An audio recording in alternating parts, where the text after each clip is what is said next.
Welcome to Lunar Psychology.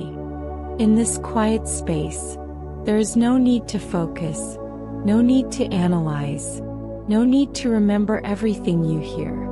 These words are not here to convince you of anything or to demand your attention. They are simply here to accompany you as your mind begins to slow. Tonight we will explore persuasion, not as a tool used by others, not as something to defend against, but as a natural part of being human. The gentle forces that shape beliefs, the invisible influences that guide choices, the quiet patterns that unfold beneath awareness while we go about our ordinary lives. You don't need to listen closely. You don't need to follow every idea.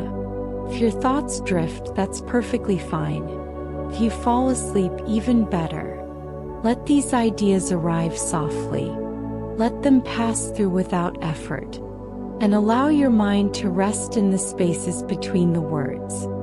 Let us begin in the quietest place of all. Not in a boardroom where deals are struck. Not in a courtroom where arguments clash. But in the soft, unguarded moments of an ordinary afternoon. Persuasion, you see, does not knock on the door. It does not announce its arrival with fanfare or demand your attention. It simply slips in through an open window, carried on a breeze you barely notice. Think of the last time someone changed your mind about something. Really changed it. Not through debate or force, but through something gentler. Perhaps it was a story they told over coffee. Perhaps it was a documentary you watched while folding laundry, your mind wandering and receptive. Perhaps it was nothing more than seeing the same idea mentioned 3 times in a week and suddenly it felt true, felt right, felt like something you'd always believed. This is how persuasion works best. In the margins. In the pauses. In the moments when your guard is down and your mind is simply open. There is a particular magic to the undefended mind.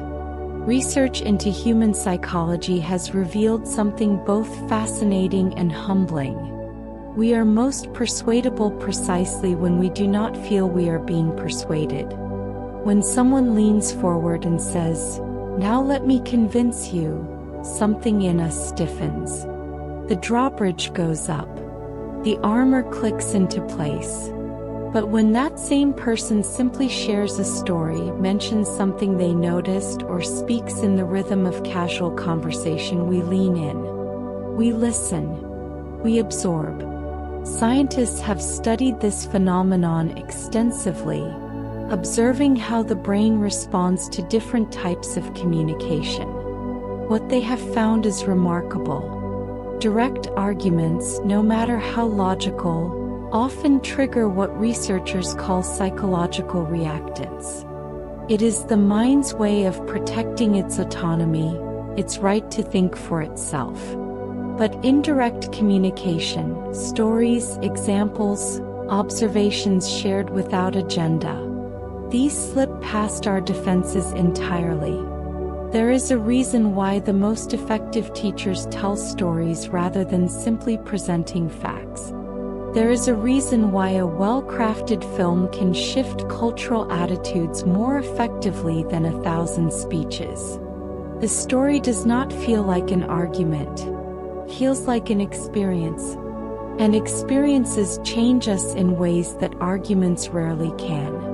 Consider the concept that researchers call processing fluency. It is one of the most elegant principles in all of persuasion science. Processing fluency refers to the ease with which our minds can process information. And here is the beautiful, slightly unsettling truth. When something is easy to understand, easy to read, easy to follow, our brains interpret that ease as a signal of truth. Imagine 2 identical messages.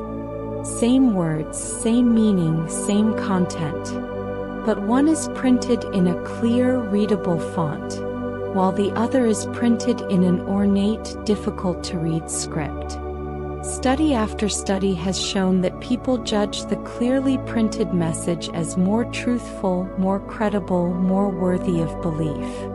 The content is identical, but the experience of processing it is different, and that difference matters more than we would like to admit.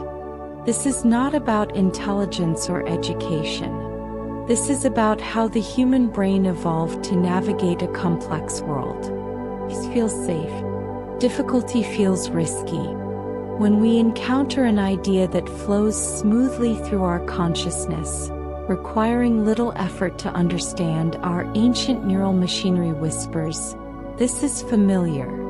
This is safe.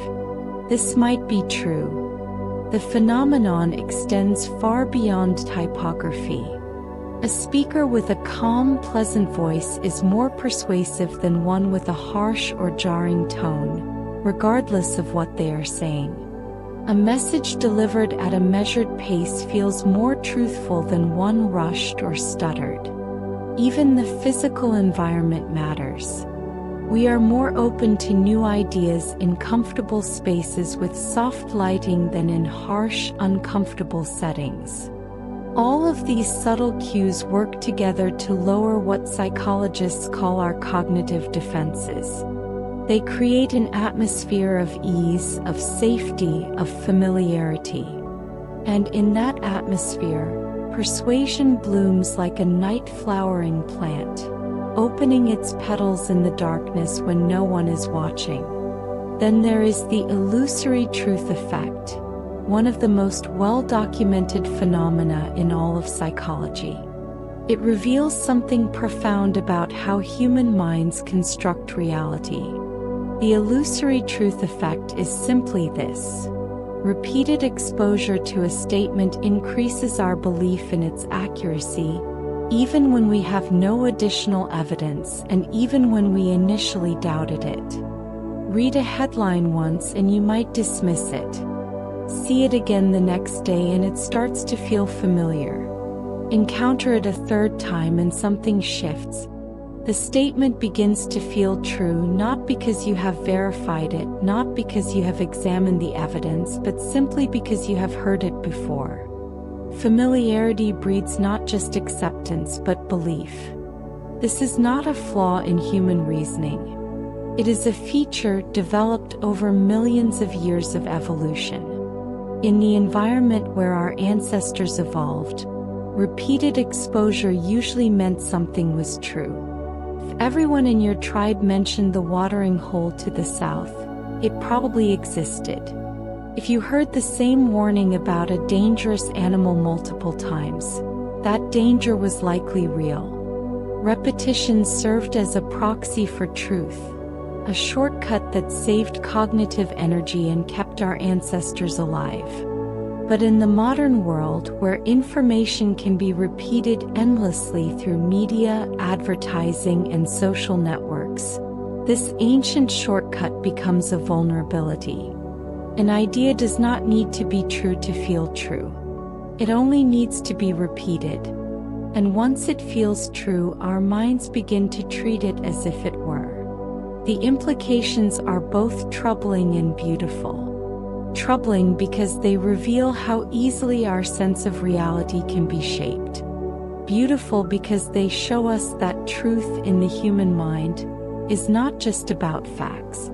It is about experience, about feeling, about the gentle accumulation of familiarity over time. Neuroscience has given us a window into what happens in the brain during these moments of quiet persuasion. When we encounter information while our cognitive load is low, when we are relaxed, comfortable, not actively working to understand, our brains shift modes. Instead of analyzing and evaluating, we absorb and integrate. Think of your mind as having two modes of operation. One is the vigilant guard, standing at attention, examining each visitor with suspicion, checking credentials, asking questions.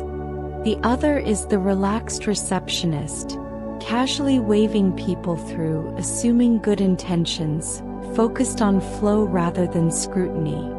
Both modes have their place, But persuasion happens most easily when the receptionist is on duty.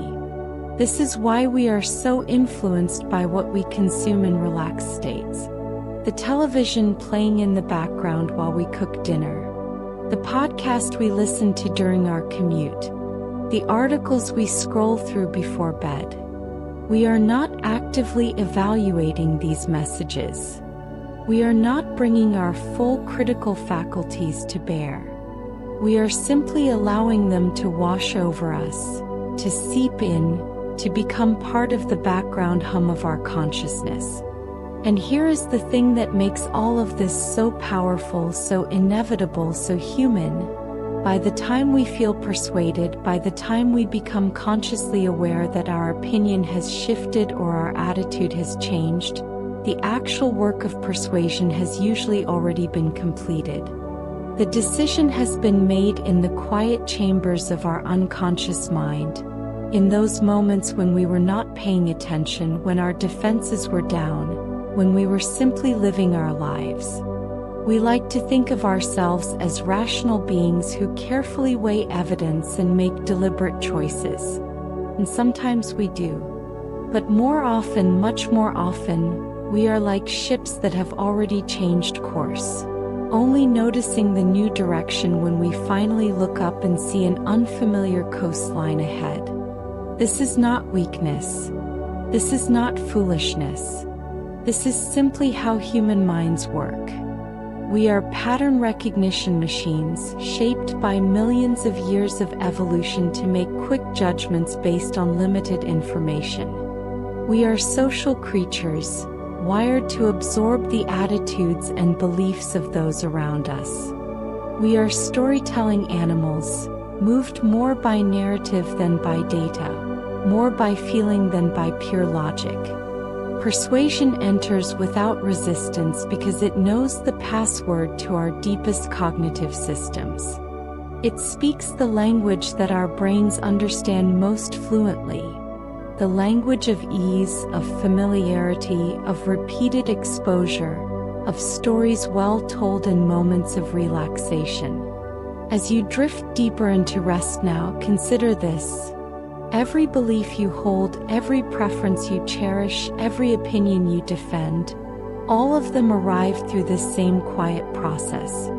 Some you chose consciously, yes, but most simply accumulated like snow falling in the night, transforming the landscape while you slept. And tomorrow morning, you will wake to a world that looks just as it always has, never quite realizing how much has changed in the darkness. This is the quiet beginning of influence. This is where all persuasion starts.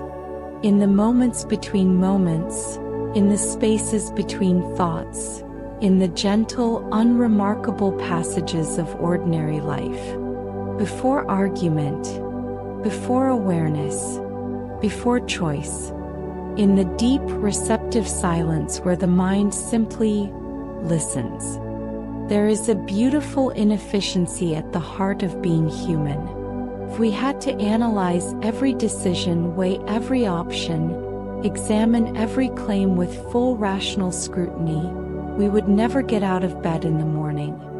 We would stand paralyzed in the cereal aisle, unable to choose between 37 varieties of breakfast food. We would miss every appointment, lose every opportunity, and exhaust ourselves before noon. So the brain, in its ancient wisdom, made a different choice. It chose speed over accuracy, efficiency over perfection, good enough over absolutely certain. This is not a design flaw. This is survival. For millions of years, our ancestors lived in a world where hesitation meant death. The rustle in the grass might be wind or it might be a predator. There was no time to gather data, form a hypothesis, and test it systematically. Those who paused to think carefully became someone else's dinner. Those who jumped first and asked questions later lived to pass on their genes. And so we inherited a brain that is breathtakingly fast, remarkably intuitive, and occasionally wonderfully, terribly wrong. Psychologists call these mental shortcuts heuristics, though that word feels too clinical for something so deeply woven into the fabric of human experience. Think of them instead as the brain's secret passages, hidden corridors that let us navigate the overwhelming complexity of existence without becoming lost in infinite deliberation. These shortcuts are always running, always active, humming quietly beneath our conscious awareness like the electrical systems in the walls of a house. One of the most powerful of these shortcuts is what researchers call the halo effect, and it is extraordinary in its simplicity and its reach. The halo effect works like this.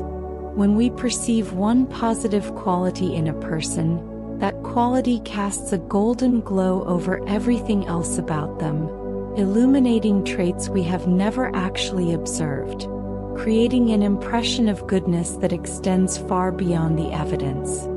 Meet someone attractive and you will likely assume, without thinking, without choosing to, that they are also kind, intelligent, trustworthy, and competent.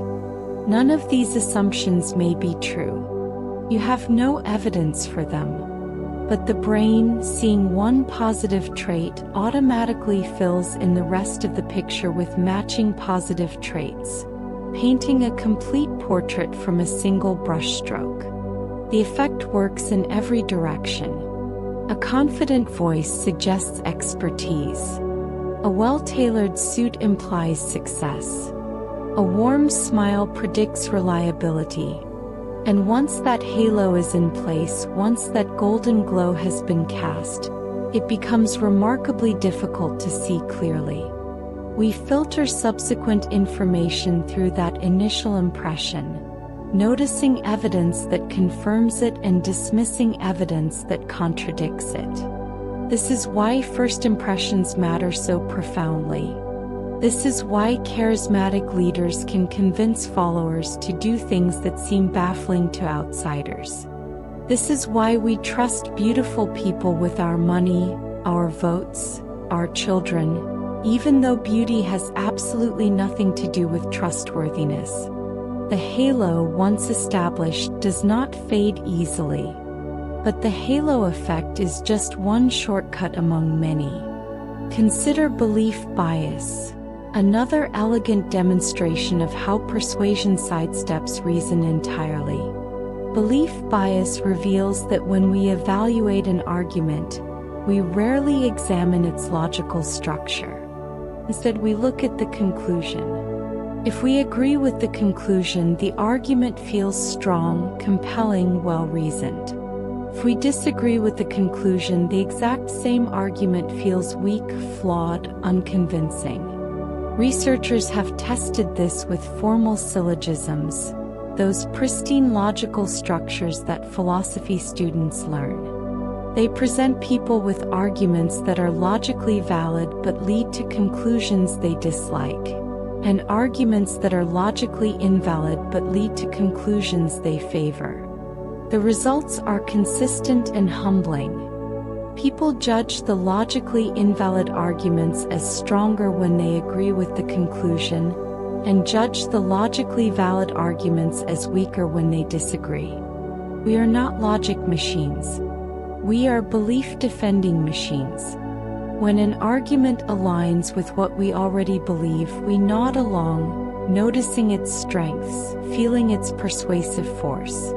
When an argument challenges what we believe, we become suddenly critical, spotting flaws, questioning premises, finding reasons to dismiss it. Same brain, same person, completely different responses, all determined by whether the conclusion feels right. This is not hypocrisy. This is not stupidity. This is the brain doing exactly what it evolved to do.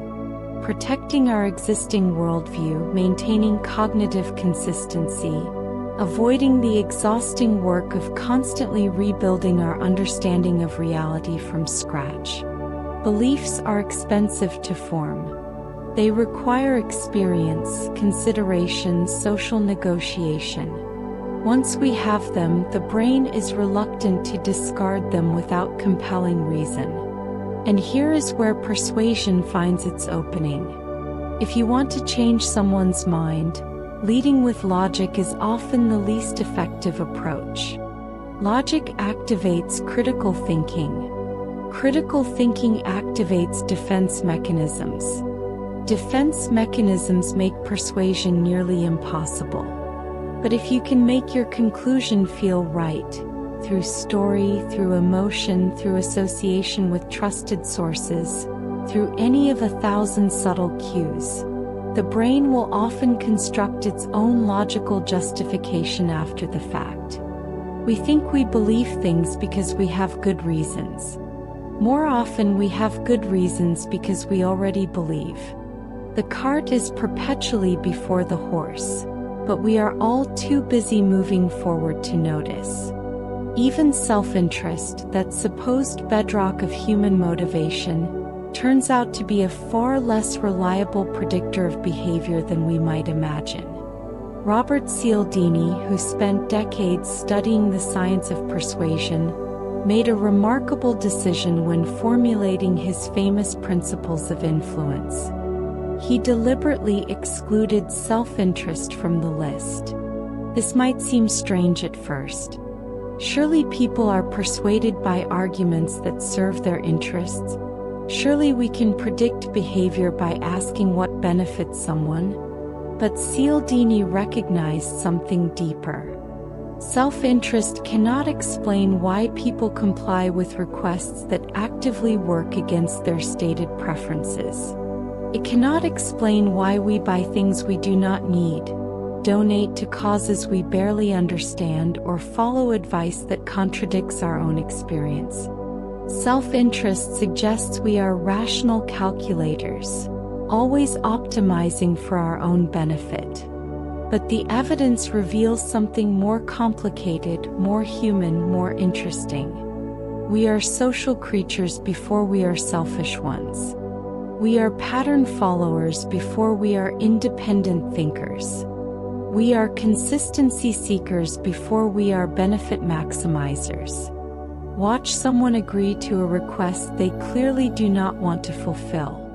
Watch them do it because they said yes to a smaller request earlier, and saying no now would make them feel inconsistent. Watch them do it because the person asking wore a uniform, carried a title, invoked authority. Watch them do it because everyone else in the room was doing it and standing alone felt too uncomfortable to bear. None of these are self-interest. These are shortcuts. These are the brain's automatic responses to familiar patterns, triggering behaviors that bypass conscious deliberation entirely. And persuasion, masterful persuasion, knows how to trigger these patterns with precision. Think of these mental shortcuts as buttons on a control panel. Each button, when pressed, activates a specific response. The button labeled authority makes us more compliant, more trusting, more willing to follow direction. The button labeled scarcity makes us more anxious, more motivated, more afraid of missing out. The button labeled social proof makes us look to others, follow the crowd, assume that popular equals correct. These buttons were installed by evolution, calibrated by millions of years of social living. In the environments where humans evolved, following authority usually kept you safe. Fearing scarcity usually kept you alive. Doing what everyone else was doing usually meant you were making the right choice, because your tribe had collective wisdom you could never match alone. But in the modern world, these same buttons can be pressed deliberately. An advertisement shows you that a product is scarce. Only 3 left. And your brain responds with urgency even though you know it is a marketing tactic. A salesperson dresses formally, speaks confidently, and your brain responds with deference, even though you know clothing does not equal expertise. A website shows you that thousands of others have bought this item, and your brain responds with trust, even though you know popularity does not guarantee quality. You know all of this. You understand how these techniques work. You have read articles about manipulation, watched documentaries about marketing psychology, perhaps even studied these principles yourself. And yet they still work. They still influence you. They still shape your decisions in ways you only notice later if you notice them at all. This is the profound insight at the heart of modern persuasion science. Awareness is not protection. Knowing how persuasion works does not make you immune to it. The shortcuts are not conscious choices we can simply decide to stop making. They are built into the architecture of cognition itself, operating at a level beneath voluntary control. It is like optical illusions. Show someone the famous Muller-Lyer illusion. Two lines of equal length, one with arrows pointing inward, one with arrows pointing outward. Even after you measure the lines and prove they are identical, even after you understand the mechanism of the illusion, the lines still look different lengths. Knowing does not change seeing. Understanding does not override perception. The same is true for persuasion. You can know that attractive people are not automatically trustworthy, but the halo effect still activates. You can know that your belief bias is affecting your judgment, but you still feel that arguments supporting your views are somehow stronger.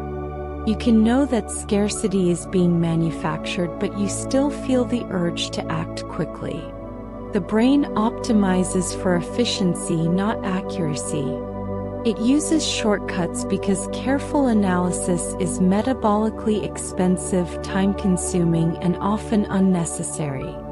Most of the time, these shortcuts serve us well. They let us navigate social situations smoothly, make reasonable decisions quickly, and function in a world far too complex for complete analysis. But this efficiency comes with a price. The same shortcuts that help us survive also make us vulnerable to influence.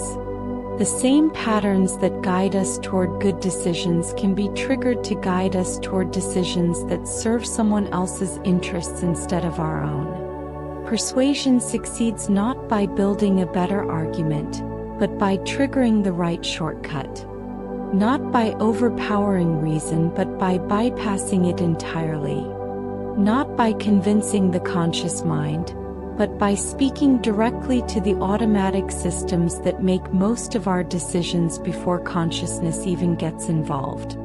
As you settle deeper into rest, consider the quiet machinery running beneath your awareness right now. Consider all the shortcuts your brain is taking, all the automatic judgments forming, all the patterns activating without your permission or knowledge.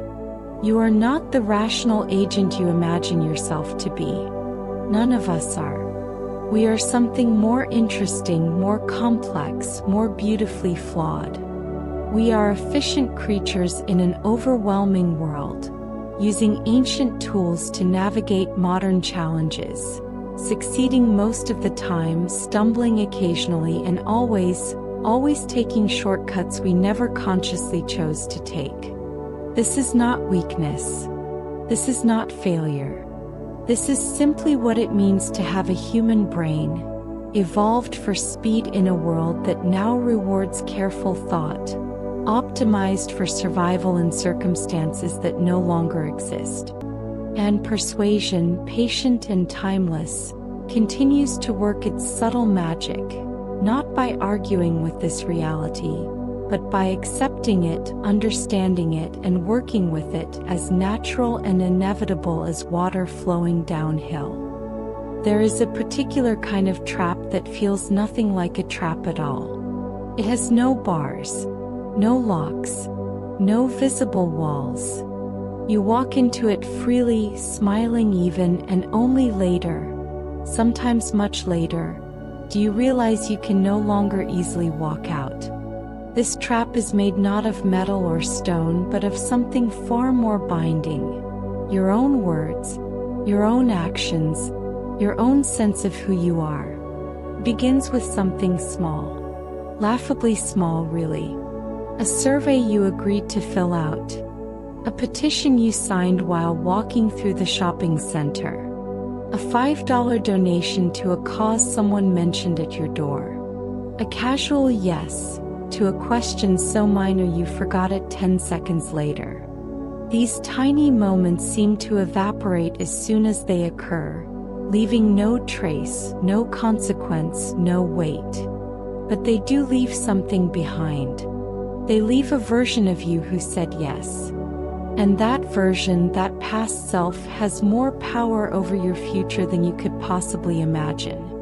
Psychologists have been studying this phenomenon for decades, and what they have discovered is both elegant and unsettling. Once you take even the smallest action in a particular direction, you feel an almost gravitational pull to continue in that direction. Not because anyone is forcing you, not because the original reason still matters, but because you need to be consistent with the person you were 5 minutes ago, 5 days ago, 5 years ago. This is the commitment and consistency principle, and it is one of the most powerful forces in all of human psychology. We are not rational actors, carefully weighing each decision independently. We are storytellers, constantly constructing narratives about who we are, what we believe, what kind of person we want to be. And once we have taken an action, any action, it becomes part of that story.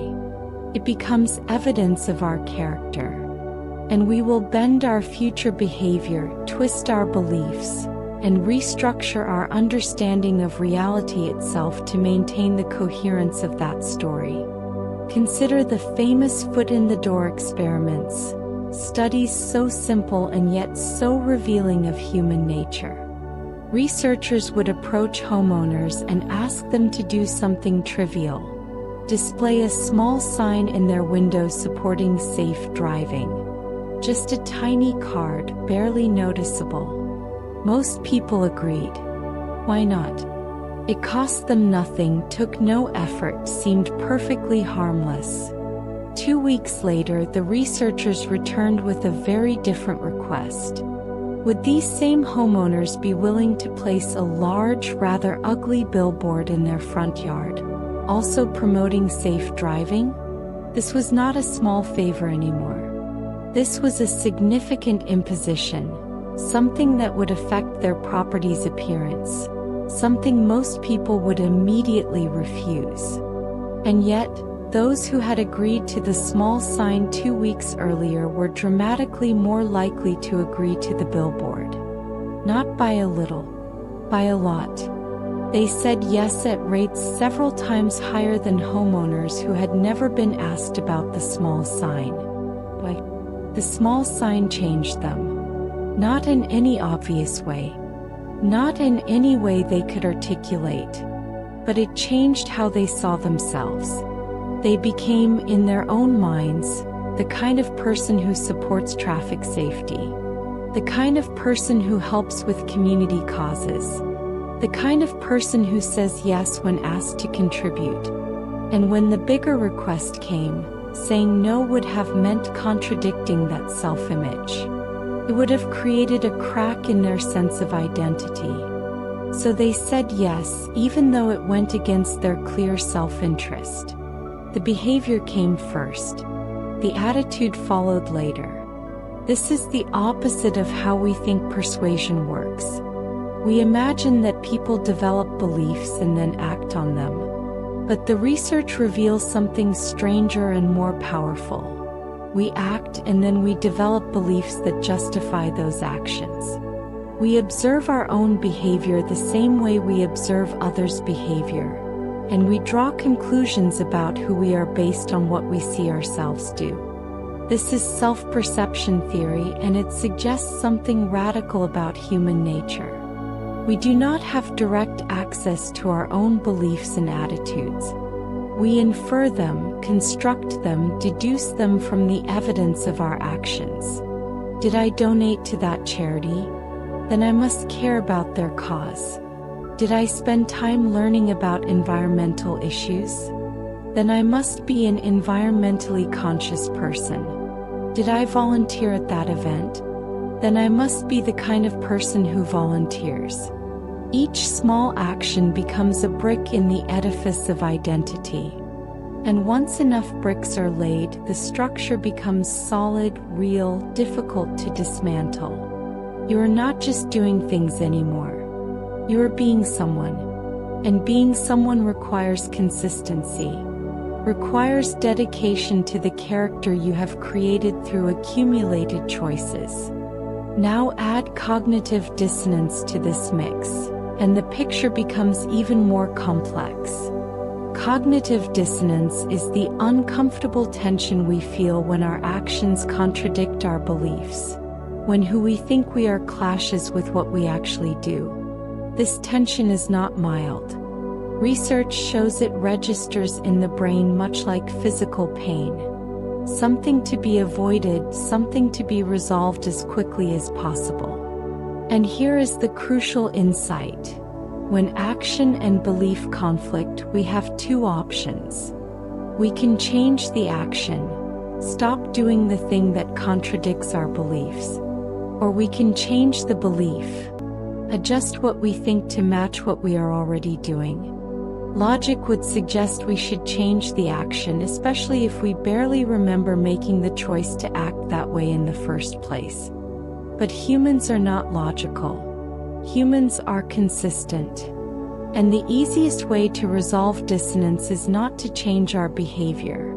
Behavior is public, visible, sometimes irreversible. The easiest way is to change our beliefs. Beliefs are private, flexible, endlessly negotiable. Watch someone who has just bought an expensive car they cannot quite afford. Notice how they suddenly become an expert on why this particular vehicle is actually a wise investment. See how they discover features they never mentioned before, advantages they never considered during the purchase, justifications that arrive only after the money has been spent. The dissonance between "I am a responsible person" and "I just made a questionable financial decision" is resolved not by returning the car, but by reconstructing the belief system until the purchase makes sense. This is not dishonesty. This is not self-deception in the way we usually understand it. This is the mind doing exactly what minds do. Maintaining coherence, reducing tension, making the story of our lives make sense. And if that requires adjusting our beliefs to fit our actions rather than the other way around, then that is precisely what happens, smoothly and automatically, usually without our conscious awareness. The implications for persuasion are profound. If you want to change someone's mind, arguing with their beliefs is often futile. Beliefs are defended fiercely because they define identity.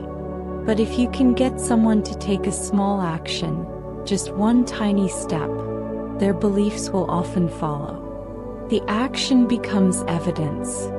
Evidence shapes self-perception. Self-perception crystallizes into identity.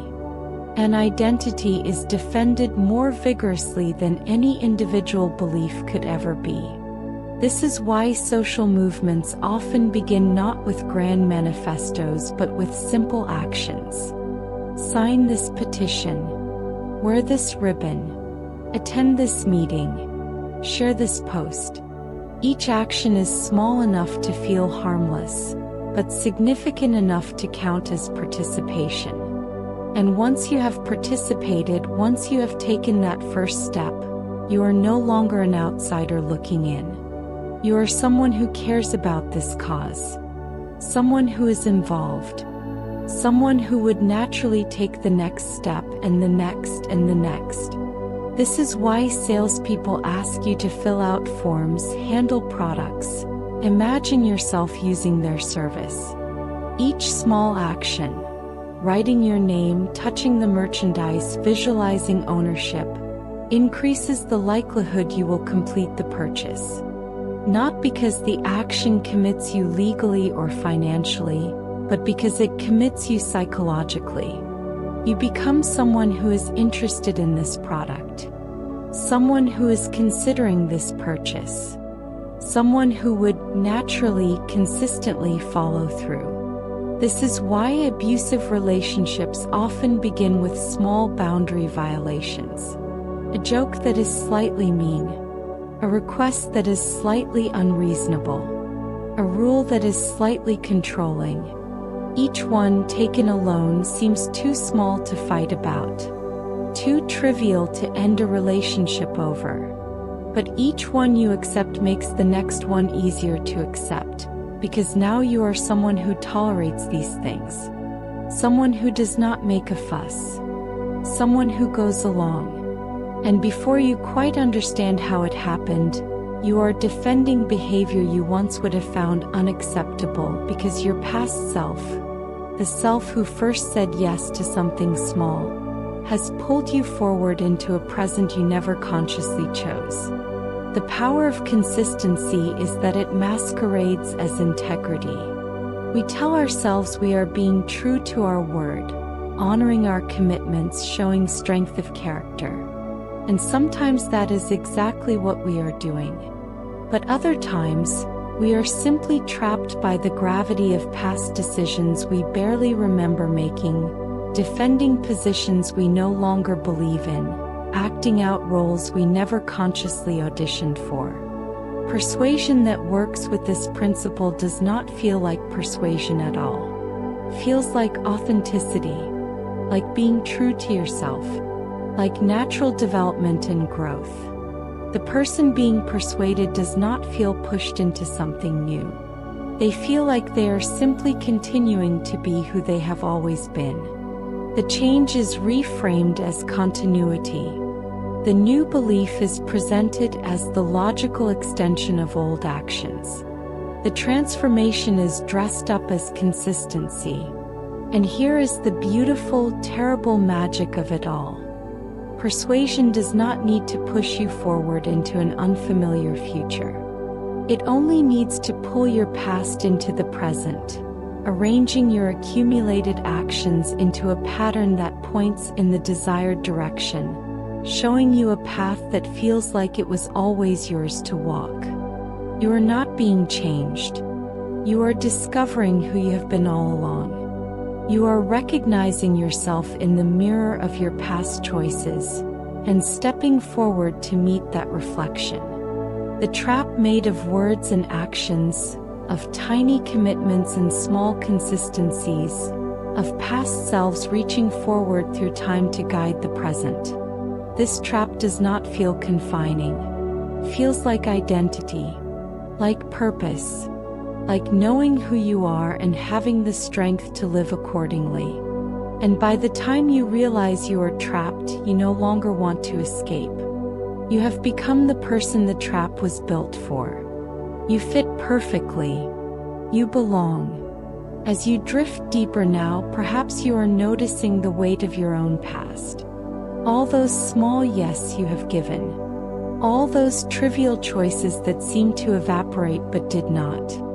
All those versions of yourself, accumulated like photographs in an album, each one slightly different from the last but all recognizably you, all exerting their quiet influence on who you will become tomorrow. You are not just yourself in this moment.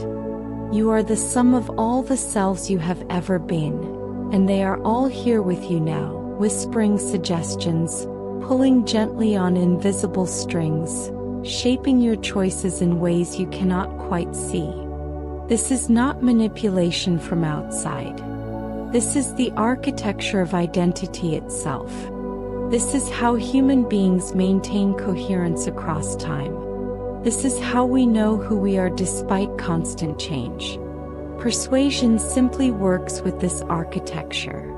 It does not build something new. It reveals patterns that were always there, arranges past actions into sequences that suggest inevitable conclusions, shows you a future that feels like it was always yours, waiting patiently to be recognized and claimed.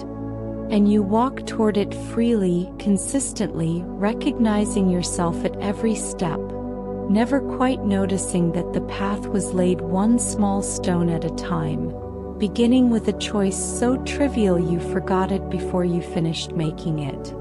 This is how small actions rewrite identity. Not dramatically, not obviously, but completely, permanently, one tiny yes at a time. You are never truly alone even when you think you are. Right now, in this quiet moment as you listen to these words in solitude, you are surrounded by invisible presences.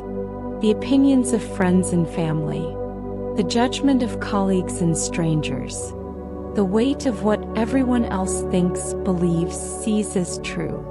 These presences are not physical, but they are real. And they shape what you perceive, what you believe, what you accept as reality itself, far more than you would ever want to admit.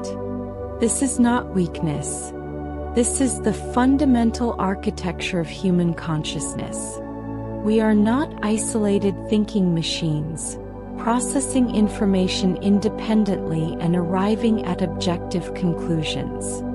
We are social creatures down to our neurons, wired for connection, calibrated for belonging, and utterly dependent on the group for our sense of what is real and what is not.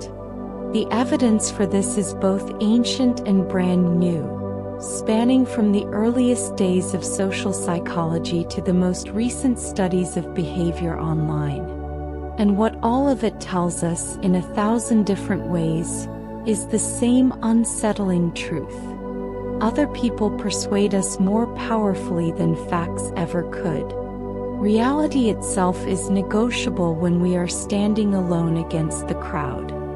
In the late 1930s, a psychologist named Muzaffar Sharif conducted an experiment so simple it seems almost trivial. He brought participants into a completely dark room and showed them a single point of light. The light was actually stationary, but in complete darkness with no reference points, it appeared to move. This is called the autokinetic effect. An optical illusion, nothing more. Sharif asked people to estimate how far the light moved.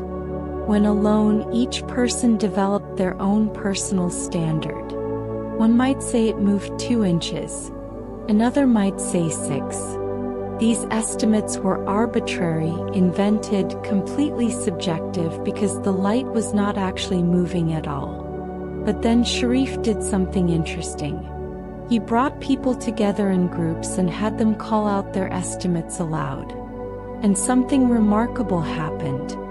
Quickly, within just a few rounds, the individual estimates converged. People who had been seeing 2 inches began seeing 4. People who had been seeing 6 began seeing 4. A group norm emerged from nowhere, crystallizing out of pure ambiguity, and once it existed, it became more real to participants than their own perception. They were not consciously conforming. They were not lying to fit in. They genuinely began to see what the group was seeing. The social consensus rewrote their perception of reality. In the absence of objective truth, the group became truth. Now, you might think this only works when reality is genuinely ambiguous, when there is no right answer to anchor judgment. But Solomon Asch proved otherwise in experiments that have become legendary in psychology. Asch showed people something utterly unambiguous. 3 lines of clearly different lengths. The task was absurdly simple. Which line matches the length of a target line? A child could do it. The answer was obvious. But Asch planted Confederates in the room, actors pretending to be fellow participants. And these Confederates, one by one, gave the same wrong answer. Confidently, unanimously, they looked at the lines and identified the wrong one as matching. Then it was the real participants' turn. Alone, people made mistakes on this task less than 1% of the time. But surrounded by a unanimous group giving the wrong answer, people conformed about 35% of the time. Think about what this means. The evidence of their own eyes, clear, unambiguous, objectively verifiable, was overridden by social pressure. Not peer pressure in the sense of explicit coercion. No one threatened them. No one mocked them. The group simply expressed a different view, and that was enough to make reality itself uncertain. Enough to make intelligent, perceptive people doubt what they could clearly see. When interviewed afterward, participants described the experience as deeply uncomfortable. Some genuinely believed their perception must have been wrong if everyone else disagreed. Others knew they were right but could not bear the social tension of standing alone. Both groups conformed. Both groups allowed social reality to override physical reality. Because for human beings, social reality is more important. It is more fundamental. It is in many ways more real. This is the power of social proof, and it operates constantly in our lives, usually beneath conscious awareness. We look to others to know how to behave, what to believe, what is normal and acceptable and true. This is not a backup system that activates only when we are uncertain. This is a primary navigation system, running always, guiding most of our choices. Why do restaurants place a few dollar bills in the tip jar at the start of the day? Because seeing that others have tipped makes tipping feel normal, expected, the thing people like us do. Why do television shows use laugh tracks even though audiences claim to dislike them? Because hearing others laugh makes us more likely to find things funny, to relax, to enjoy ourselves. Why do fundraisers always announce how much has been donated already?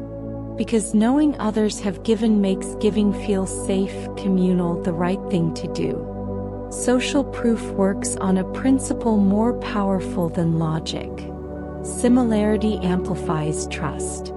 We are not equally influenced by everyone. We are most influenced by people we perceive as similar to ourselves. Their choices feel relevant in a way that dissimilar people's choices do not. If someone like me, same age, same background, same struggles, has tried something and found success, that testimonial carries more weight than a dozen expert opinions. This is why effective persuasion rarely comes from distant authorities anymore. It comes from peers. From reviews written by ordinary customers. From testimonials that emphasize commonality. I was skeptical too. I had the same problem. I'm just a regular person like you. These phrases are not accidental. They are keys turning locks, establishing similarity, building trust, making the persuader's experience feel relevant and their conclusions feel applicable. And in the digital age, social proof has been quantified, made visible, turned into metrics that follow us everywhere. Likes, views, shares, followers, votes, 5-star ratings. These numbers are everywhere, and they are not just information. They are proof of consensus. They are signals about what other people like us, think, value, trust, and believe.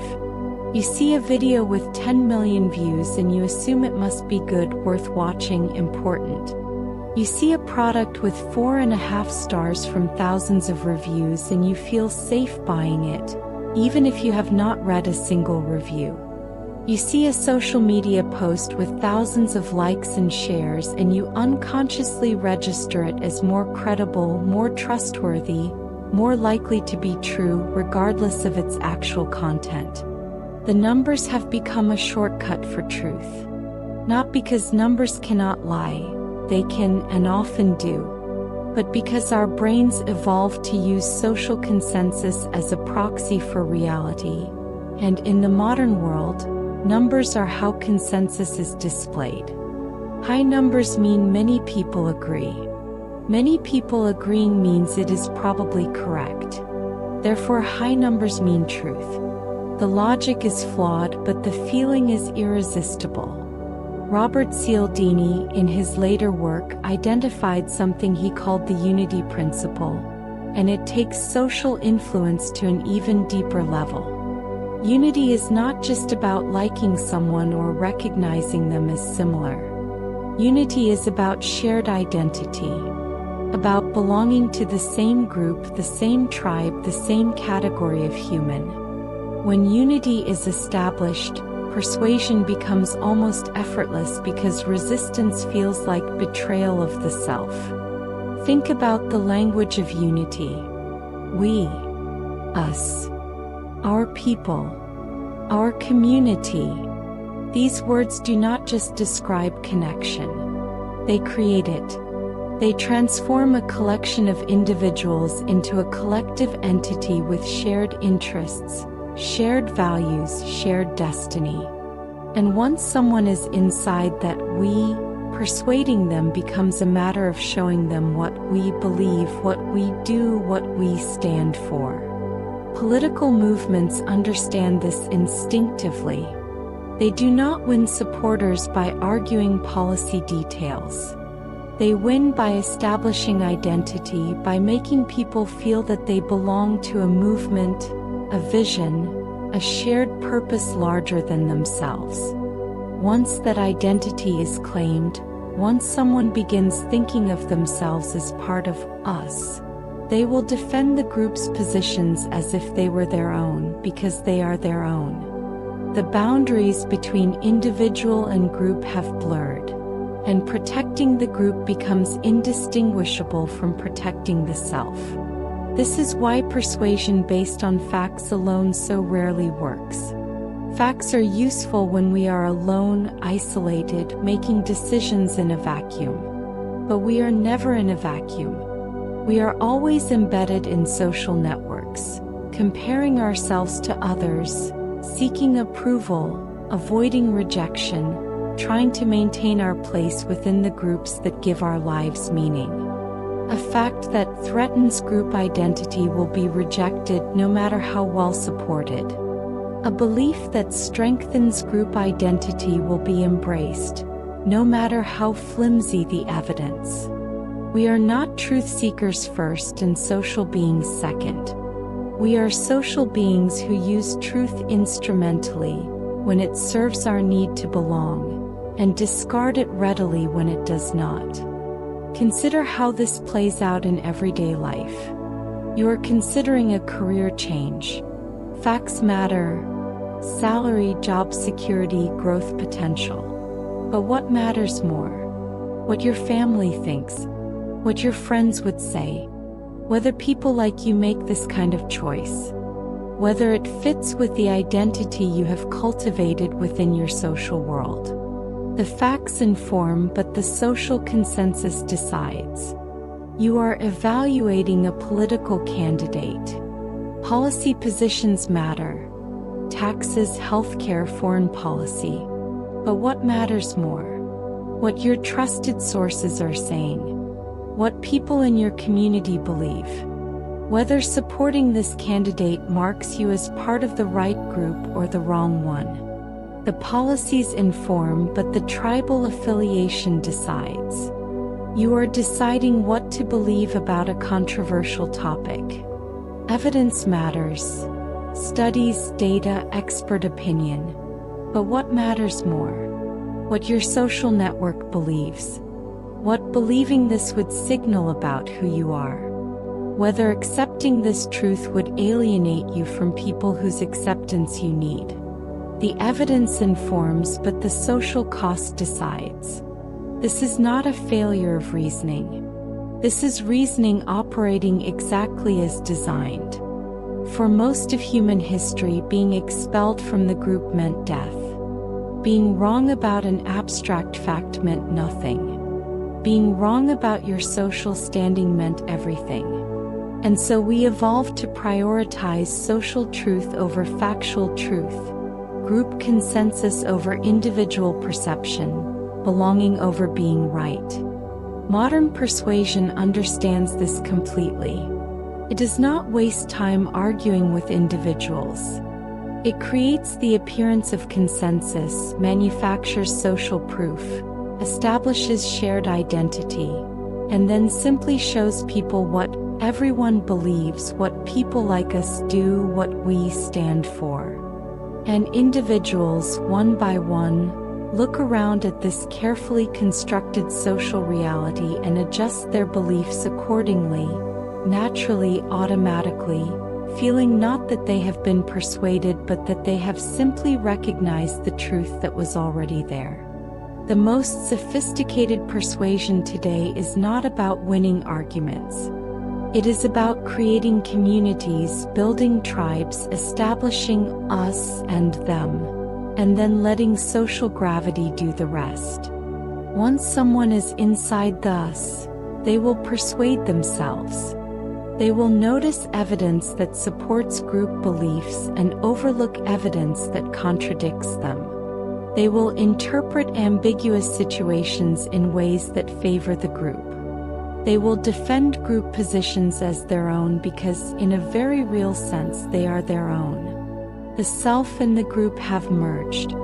As you rest here now, breathing slowly, drifting between waking and sleep, perhaps you can feel the weight of all those invisible others who surround you always. The friends whose opinion you value.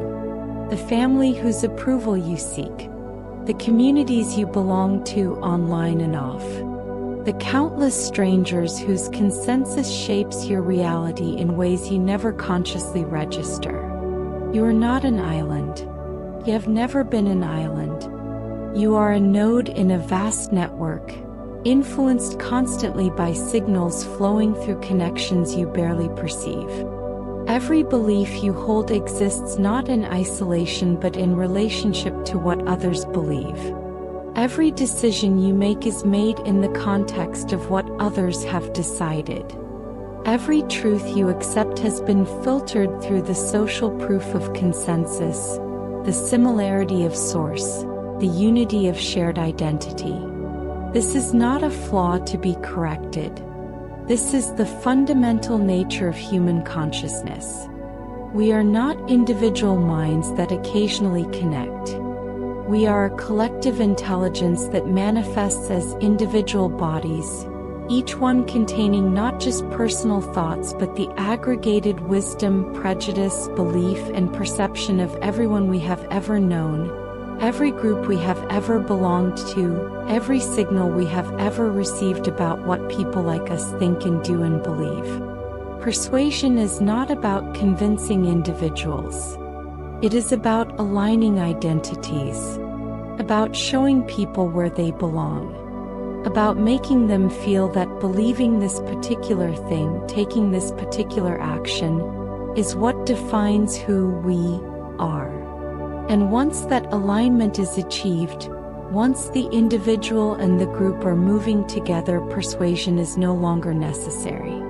The person is not being pushed anymore. They are part of a current, flowing with others, unable to imagine swimming against the tide because the tide is no longer something external. It is them. It is us.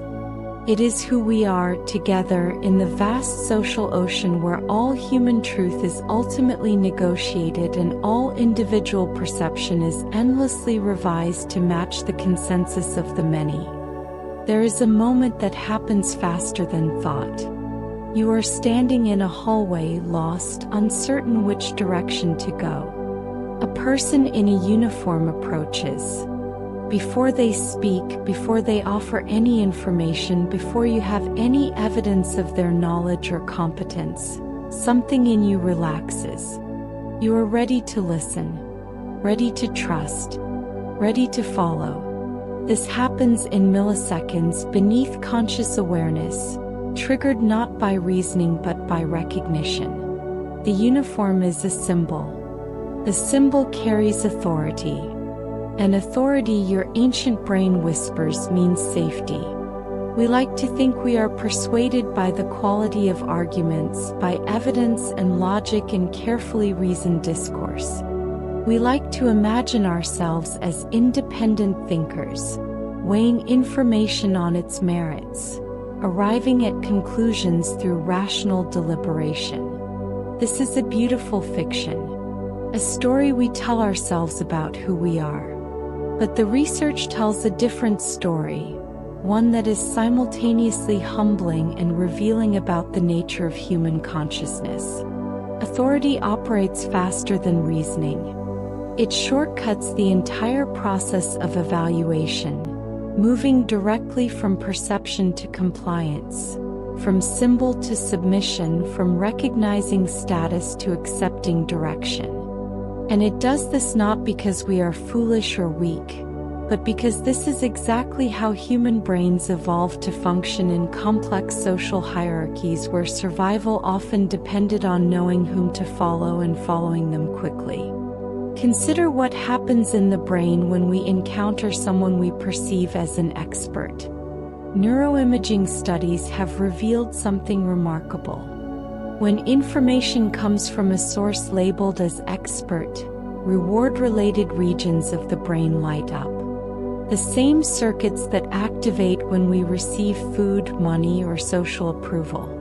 The brain is not just processing information differently when it comes from an authority. It is experiencing the information as inherently more valuable, more rewarding, more true. This is not a conscious decision. You cannot choose to not have this reaction. The expertise label, professor, doctor, specialist, certified expert, triggers an automatic revaluation of whatever information follows. Weak arguments from experts are perceived as stronger than identical arguments from non-experts. Obvious conclusions sound more insightful when delivered by someone with credentials. The content has not changed, but the perceived value has shifted dramatically, purely based on the status of the source. Why would our brains work this way? Because for most of human history, expertise was earned through experience, and experience usually correlated with actual knowledge. The elder who had survived many winters probably did know more about preparing for harsh weather. The hunter who had tracked animals for decades probably could read signs that novices would miss. The healer who had treated many injuries probably had valuable knowledge about which remedies worked. Following expertise was a reliable shortcut to better outcomes. But in the modern world, expertise has become detachable from actual competence. Credentials can be purchased, displayed, invented. Confidence can be performed. Status can be signaled through symbols that have no necessary connection to knowledge. And yet our brains still respond to these signals as if they guaranteed wisdom, still release those reward chemicals when we hear information from authoritative sources, still shortcut critical evaluation in favor of automatic acceptance. This is what makes authority such a powerful tool of persuasion. It persuades before the argument even begins. It creates a receptive state where information is absorbed rather than evaluated, accepted rather than questioned, integrated rather than resisted. The authority figure does not need to convince you. They only need to be recognized as an authority. The persuasion is already complete before a single word of actual content has been delivered. Stanley Milgram's obedience experiments remain, decades later, some of the most disturbing research in all of psychology. You probably know the basic structure. Participants were told they were helping with a learning study. They were instructed by a man in a lab coat. an authority figure, to deliver what they believed were increasingly powerful electric shocks to another person whenever that person answered questions incorrectly. The shocks were fake. The person supposedly receiving them was an actor. But the participants did not know this. And they obeyed. Not all of them, but the majority. They delivered what they believed were dangerous, potentially lethal shocks. Not because they were sadistic, not because they enjoyed causing pain, but because an authority figure in a legitimate setting told them to continue. When they hesitated, expressed concern, wanted to stop, the experimenter simply said things like, "The experiment requires that you continue," or, "You have no other choice, you must go on." And most did. This is not a study about human cruelty. This is a study about human obedience to authority. The participants were not cruel people. They were ordinary individuals, distressed by what they were doing, conflicted, uncomfortable. But they continued because the situation had been constructed to signal legitimacy. The lab coat, the official setting, the institutional authority, the calm, confident demeanor of the experimenter. All of these cues combined to create a context where obedience felt not just expected but morally correct, where defying authority felt more wrong than causing harm. Milgram's work has been repeated, extended, analyzed from every angle, and the findings remain consistent. It is not personality that predicts obedience. It is context. It is not character that makes people comply with harmful instructions. It is the presence of legitimate authority in a structured situation. Change the setting, remove the symbols of authority, and compliance drops dramatically. The same person who would deliver supposed lethal shocks in a university laboratory would refuse to do so if the same request came from someone without credentials in an informal setting. This reveals something profound about persuasion. We are not persuaded by people. We are persuaded by situations. We are not convinced by arguments. We are convinced by contexts that signal legitimacy, expertise, institutional backing, official approval. The content is almost secondary. What matters is the framework within which that content is delivered. Symbols matter more than substance. This is not how we want the world to work, but it is how human psychology works. A doctor's white coat increases compliance with medical advice, even when the person wearing it is not actually a doctor. A business suit makes the same person appear more competent, more trustworthy, more worthy of leadership. A title, professor, director, chief, specialist, changes how every subsequent statement is received, creating an aura of credibility that has nothing to do with the actual content being communicated. Research has demonstrated this with almost comical precision. People are more likely to jaywalk if they see someone in a business suit do it first than if they see someone in casual clothes do it. The same person asking for help receives more assistance when dressed formally than casually. Identical advice is followed more often when it comes from someone with an impressive title than from someone without one. We are not evaluating the behavior, the request, or the advice on its merits. We are responding to symbols, following cues, obeying signals that our brains have learned to associate with authority. Even body language functions as a symbol of authority. Stand up straight, speak with confidence, maintain steady eye contact, use a measured pace, and people perceive competence regardless of content.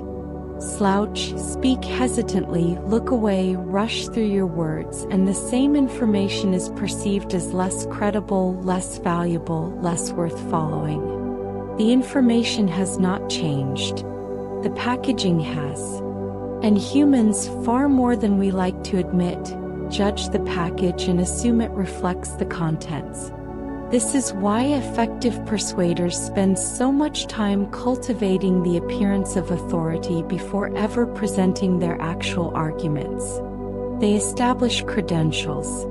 They display symbols. They adopt the posture, tone, and language of expertise.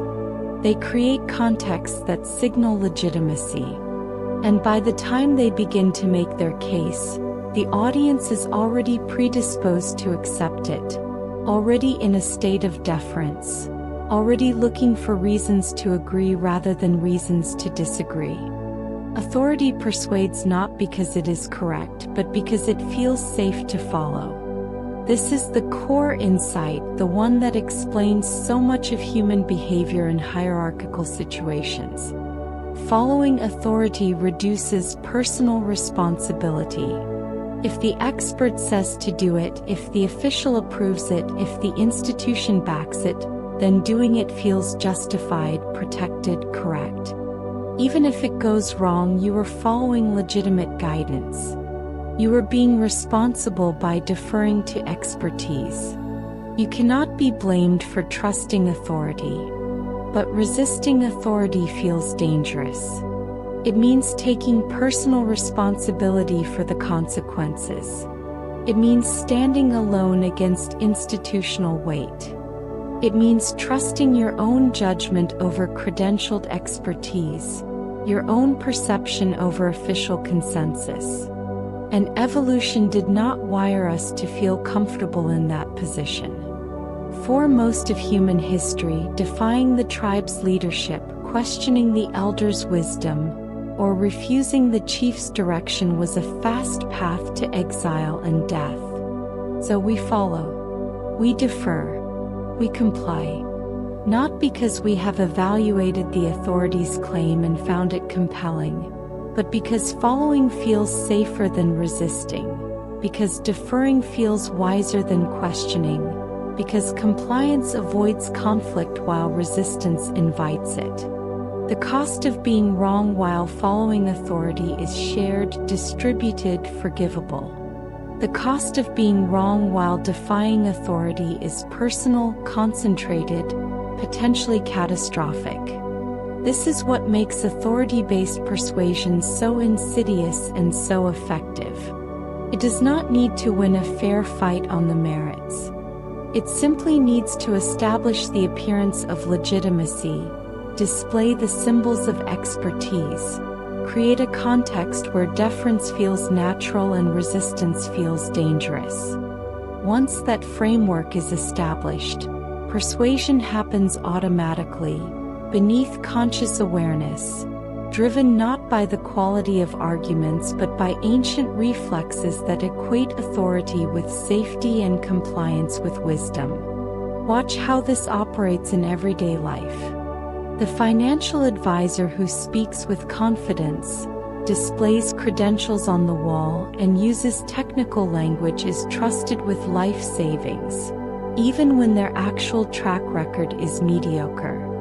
The consultant who dresses well, presents polished slides, and speaks in jargon is hired by corporations to deliver advice that employees could have provided. The politician who projects strength, uses official language, and stands behind impressive symbols is believed even when making claims that could be easily fact-checked and found wanting. In each case, the persuasion is not happening through the content. It is happening through the context. The symbols are doing the work. The uniform, literal or figurative, is carrying the message. And by the time the audience engages with the actual substance, they are already convinced, already compliant, already looking for reasons to agree rather than reasons to question. Research consistently finds that situational cues outperform personality traits in predicting persuasion outcomes. It is not about who you are. It is about how you present yourself. It is not about what you know. It is about how you signal expertise. It is not about the strength of your argument. It is about the strength of your symbols. This is liberating and troubling in equal measure. Liberating because it means anyone can become more persuasive by learning to deploy the symbols of authority effectively. Troubling because it means those symbols work even when they are empty, even when they are consciously manipulated, even when everyone involved knows they are just symbols and nothing more. As you settle deeper into rest now, perhaps you are becoming aware of all the authorities you defer to daily. The credentials you accept without verification. The expertise you assume without evidence. The symbols that trigger your compliance before your critical thinking even activates. The uniforms, titles, institutional language, and confident postures that surround you, guiding your choices, shaping your beliefs, determining your behavior in ways you rarely notice and almost never question. You are not weak for responding to these cues. You are human. You are operating exactly as millions of years of evolution have programmed you to operate. You are using the shortcuts that kept your ancestors alive in complex social hierarchies where knowing whom to follow mattered more than knowing what was true. But awareness creates a space. A moment between seeing the symbol and responding to it. A chance to ask, does this authority actually possess expertise? Does this expert actually have relevant knowledge? Does this institutional backing actually guarantee quality? Does this confidence actually reflect competence? The symbol still triggers the reflex. But perhaps with practice the reflex does not have to be obeyed automatically. Perhaps there is room to notice the symbol, feel its pull, and still choose whether to follow. Authority will always persuade faster than reasoning. Symbols will always trigger compliance reflexes before arguments can be evaluated. Status will always shortcut critical thinking in favor of automatic deference. This is not going to change. This is the architecture of human social cognition, built over evolutionary timescales, operating at speeds too fast for consciousness to intercept. But knowing this, understanding this, seeing the mechanism clearly, perhaps that creates just enough distance to occasionally choose differently. To occasionally ask for the evidence behind the confidence. To occasionally question the credentials behind the uniform. To occasionally notice that you are being persuaded not by truth but by symbols of truth, not by expertise but by signals of expertise, not by authority but by the appearance of authority. And in those moments, rare though they may be, you are not being persuaded. You are choosing. And that distinction, small as it may seem, makes all the difference between being moved by forces you cannot see and moving yourself, consciously, deliberately, toward destinations you have actually chosen. There is a moment before thought. A fraction of a second where you feel something before you know anything. Your heart quickens. Your breath changes. Something tightens in your chest or softens in your shoulders. And in that moment, before your conscious mind has even begun to analyze what is happening, a decision has already begun to form. Not a reasoned decision. Not a logical conclusion. But a direction, a lean, a gravitational pull toward yes or away toward no. This is where persuasion actually happens.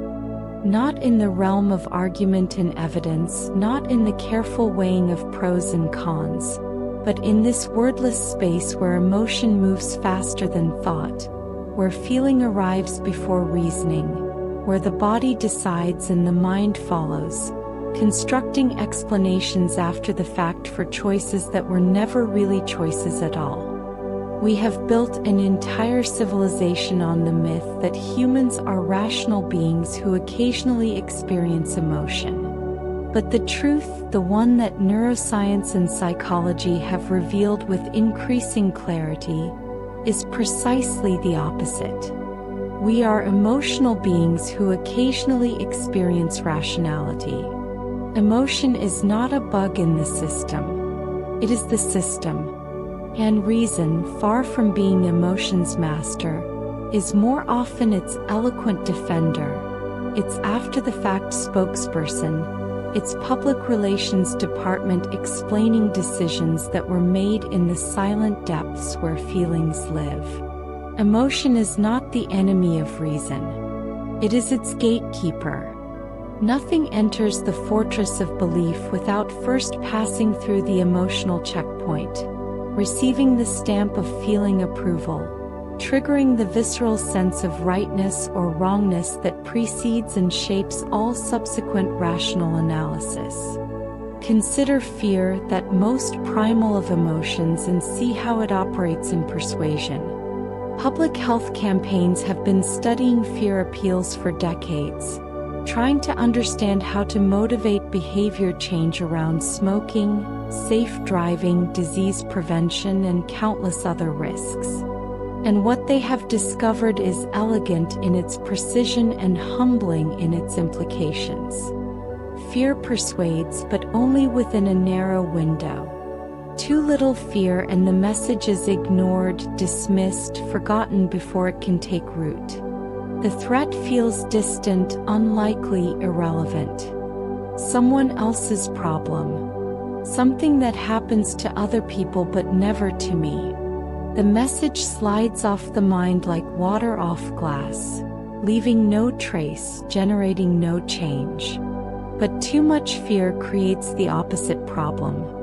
When the threat feels overwhelming, when the danger seems so large and so inevitable that nothing could possibly protect against it, the mind does not mobilize.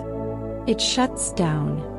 Denial activates as a defense mechanism, a psychological airbag deploying to protect the self from unbearable anxiety. The message is rejected not because it is unbelievable but because it is too believable, too terrible, too threatening to accept.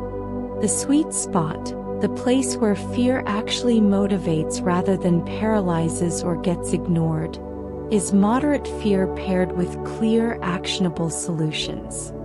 The threat must be real enough to capture attention and trigger concern. But it must be paired immediately with effective responses that restore a sense of control, that transform anxiety into agency, that show a clear path from danger to safety. This is not about logic. A logical person would respond to accurate risk information regardless of whether a solution was provided. But humans are not logical. We are emotional. And the emotional system will not tolerate sustained fear without relief. Show us the danger without the escape and we will deny the danger. Show us both and we will move toward the solution, grateful for the path away from the fear we now feel. Watch how effective persuasion uses this principle. The advertisement shows you the risk, identity theft, home invasion, financial ruin, just long enough to trigger concern. Then immediately, before that concern can curdle into overwhelming anxiety, it presents the solution. This security system, this insurance policy, this service that will protect you. The fear opens the door. The solution walks through it. And you, relieved to have a way to address the threat you now feel, comply, purchase, adopt the recommended behavior. Not because you carefully analyzed the actual risk, but because the fear was uncomfortable and the solution promised relief. But fear is only one emotional pathway. Positive affect works just as reliably, just as powerfully, often more subtly. Pleasant scents increase purchase intent in retail environments. The smell of baking bread in a grocery store makes people buy more, even items unrelated to bread. The scent of vanilla or lavender in a showroom makes people spend more time browsing, feel more positively about products, remember the experience more fondly. They do not know why they are buying more or staying longer. They just feel good. And feeling good makes everything else seem better, more valuable, more worth having. Music tempo synchronizes group attitudes in ways that bypass conscious awareness entirely. Play fast-tempo music and people move faster, think faster, decide faster, spend more impulsively. Play slow-tempo music and people slow down, spend more time considering, feel more relaxed and contemplative. Restaurants have known this for years. Fast music during lunch rush, moving customers through quickly. Slow music during dinner service, encouraging lingering and additional orders. The customers believe they are making free choices about how long to stay and what to order. But the tempo has already decided for them, setting the pace of their experience before their conscious minds register that anything is happening. Even color functions as an emotional prime, triggering associations and feelings that shape perception before analysis begins. Blue signals trust, stability, calm. This is why so many corporations, especially in finance and technology, use blue in their branding. They want to feel trustworthy, and blue makes that feeling automatic, visceral, unquestioned. Red signals urgency, passion, importance. This is why sales signs are red, why warnings are red, why anything demanding immediate attention reaches for red. The color triggers arousal, increases heart rate slightly, creates a sense that action is needed now. These are not conscious processes. You do not see blue and think, "This feels trustworthy." You see blue and trust forms wordlessly beneath awareness. You do not see red and think, "This is urgent." You see red and urgency activates automatically before thought. The emotion arrives first, delivered by color, scent, sound, and 1,000 other subtle cues. And then reasoning follows, constructing explanations for why you feel what you feel, justifying decisions that have already been made in the wordless realm of affect. Cross-cultural research has revealed something particularly interesting about the relationship between emotion and persuasion. In collectivist cultures, those that emphasize group harmony, social connection, and interdependence, effective appeals consistently outperform rational ones. Messages that emphasize feeling, relationship, and emotional connection are more persuasive than messages that emphasize logic, individual benefit, and analytical reasoning. But here is what is fascinating. In individualist cultures, those that emphasize personal autonomy, independent thinking, and rational decision-making, people believe they prefer logical appeals. They report that they are more persuaded by facts and reasoning than by emotion and story. They see themselves as rational actors, immune to mere feelings, making choices based on careful analysis. And yet, when researchers actually test persuasion effectiveness in these cultures, emotional appeals work just as well. Sometimes better. The difference is not in how people respond. The difference is in how people believe they respond. Individualist cultures have constructed a self-image of rationality that does not match actual behavior. They are just as emotionally driven as collectivist cultures. They have just learned to disguise it, to reframe emotional decisions as rational ones, to tell themselves stories about logic and analysis that obscure the feelings actually driving choice. This reveals something profound about persuasion across all contexts. It is not about what people consciously value. It is about what actually moves them. And what actually moves people everywhere always is emotion. Feeling precedes believing. Affect precedes analysis. The visceral sense of rightness or wrongness arrives long before the rational justification for that sense can be constructed. Think about your own experience. When was the last time you were truly persuaded by pure logic? When did a set of facts, presented dryly, change your mind about something you cared about? It happens certainly, but rarely. And when it does happen, if you examine the experience closely, you will usually find that emotion was still present. Perhaps the surprise of learning something unexpected. Perhaps the satisfaction of understanding something complex. Perhaps the relief of having confusion resolved. Some feeling was there, creating the opening through which the facts could enter.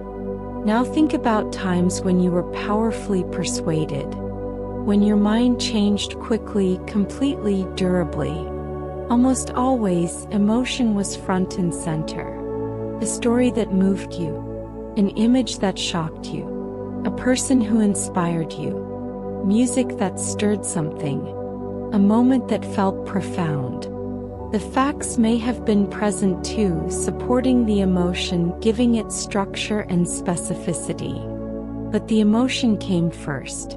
The emotion was the vehicle. The facts were cargo. This is why the most effective persuaders are not the most logical. They are the most emotionally intelligent. They understand that persuasion moves fastest when it feels right, not when it makes sense. They know that people need to feel something before they will believe anything. They structure their messages not around arguments but around emotional arcs, taking audiences on journeys that trigger the feelings that will make the conclusion inevitable. Watch a skilled speaker. They do not begin with their best evidence. They begin with a story. Something personal, something relatable, something that generates feeling. They establish an emotional connection before presenting any claims. And then, once that connection exists, once the audience is feeling something, the claims that follow land differently. They are not evaluated neutrally. They are filtered through the emotional state the speaker has already created. If the emotion is positive, claims are accepted more readily. If the emotion is aligned with the message, fear supporting a warning, hope supporting a vision, anger supporting a call to action, persuasion becomes almost effortless. This is not manipulation exactly. Or rather, it is manipulation in the same way that all communication is manipulation. All persuasion is influence, all connection shapes perception. The question is not whether to engage emotion. Emotion is already engaged, always, in every interaction. The question is whether to do so consciously and skillfully or unconsciously and clumsily. And here is the thing that makes this all so powerful, so inescapable. Emotion is not just faster than thought. Emotion is often more accurate than thought, at least for certain kinds of decisions. When we talk about gut feelings or intuition, we are usually talking about emotional processing, rapid, unconscious evaluation based on pattern recognition too complex and too fast for conscious analysis. Sometimes these gut feelings are wrong, distorted by bias or triggered by irrelevant cues. But often they are right, capturing subtle signals that rational analysis would miss or take far too long to process. So persuasion that engages emotion is not necessarily bypassing better judgment. It is often engaging better judgment, the kind that operates beneath conscious awareness, integrating vast amounts of information too quickly for the conscious mind to track.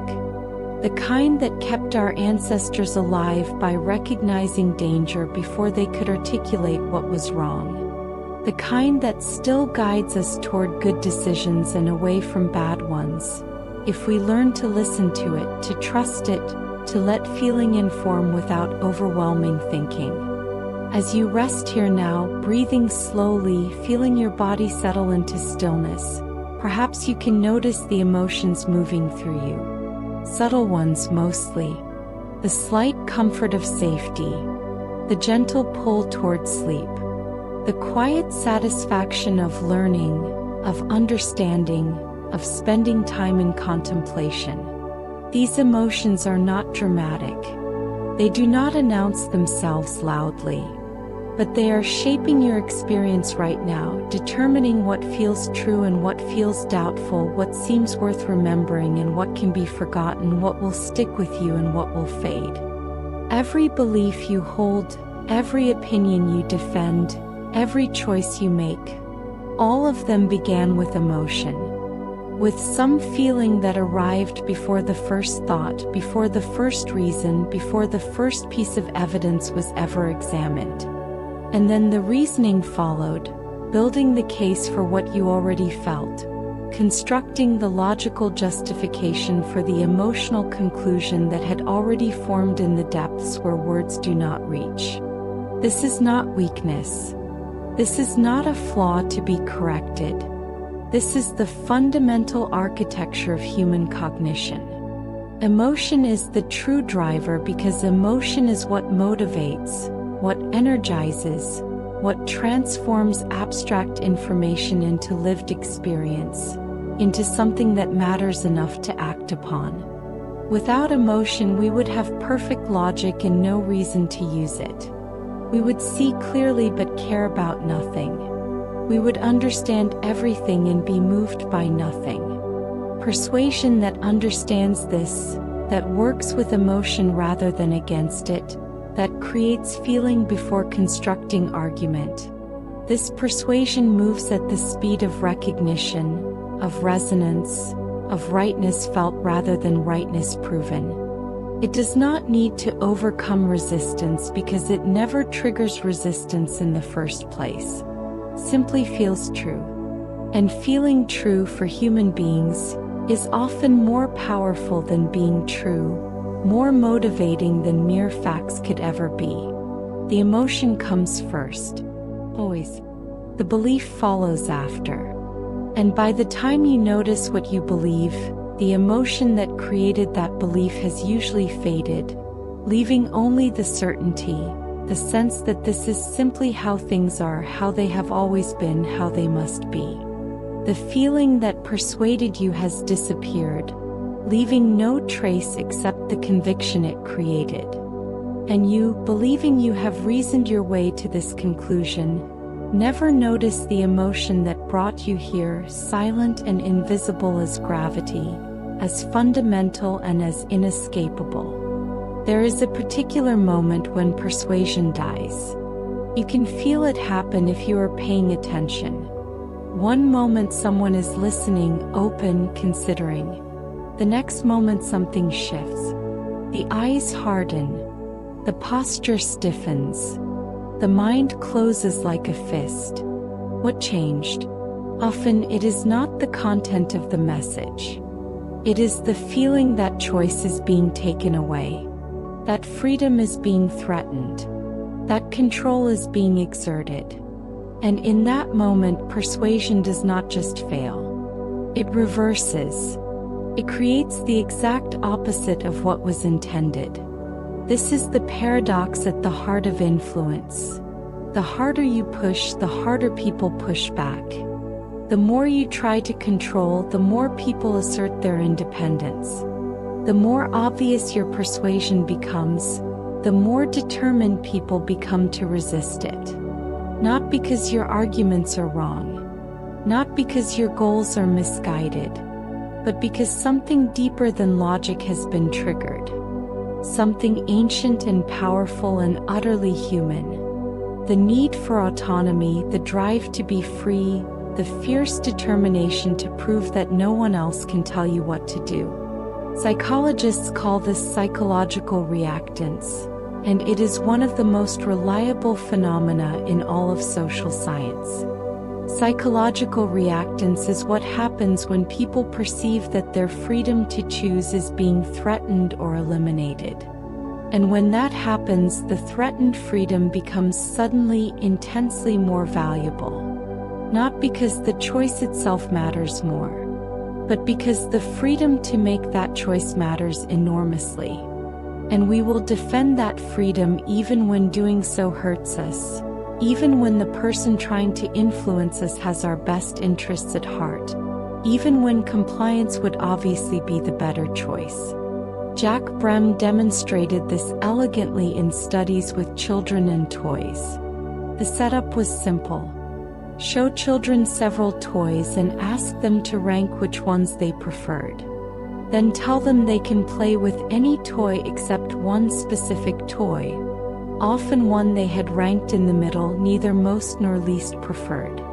Then, after they had played with other toys, ask them to rank the toys again. What happened? The forbidden toy shot up in their rankings. The toy that had been moderately interesting became fascinating. The toy they could not have became the toy they suddenly wanted most. Nothing about the toy had changed. It was the same toy with the same features, the same play value. But the restriction transformed it, imbued it with new appeal, made it precious simply because it was forbidden. This is not limited to children.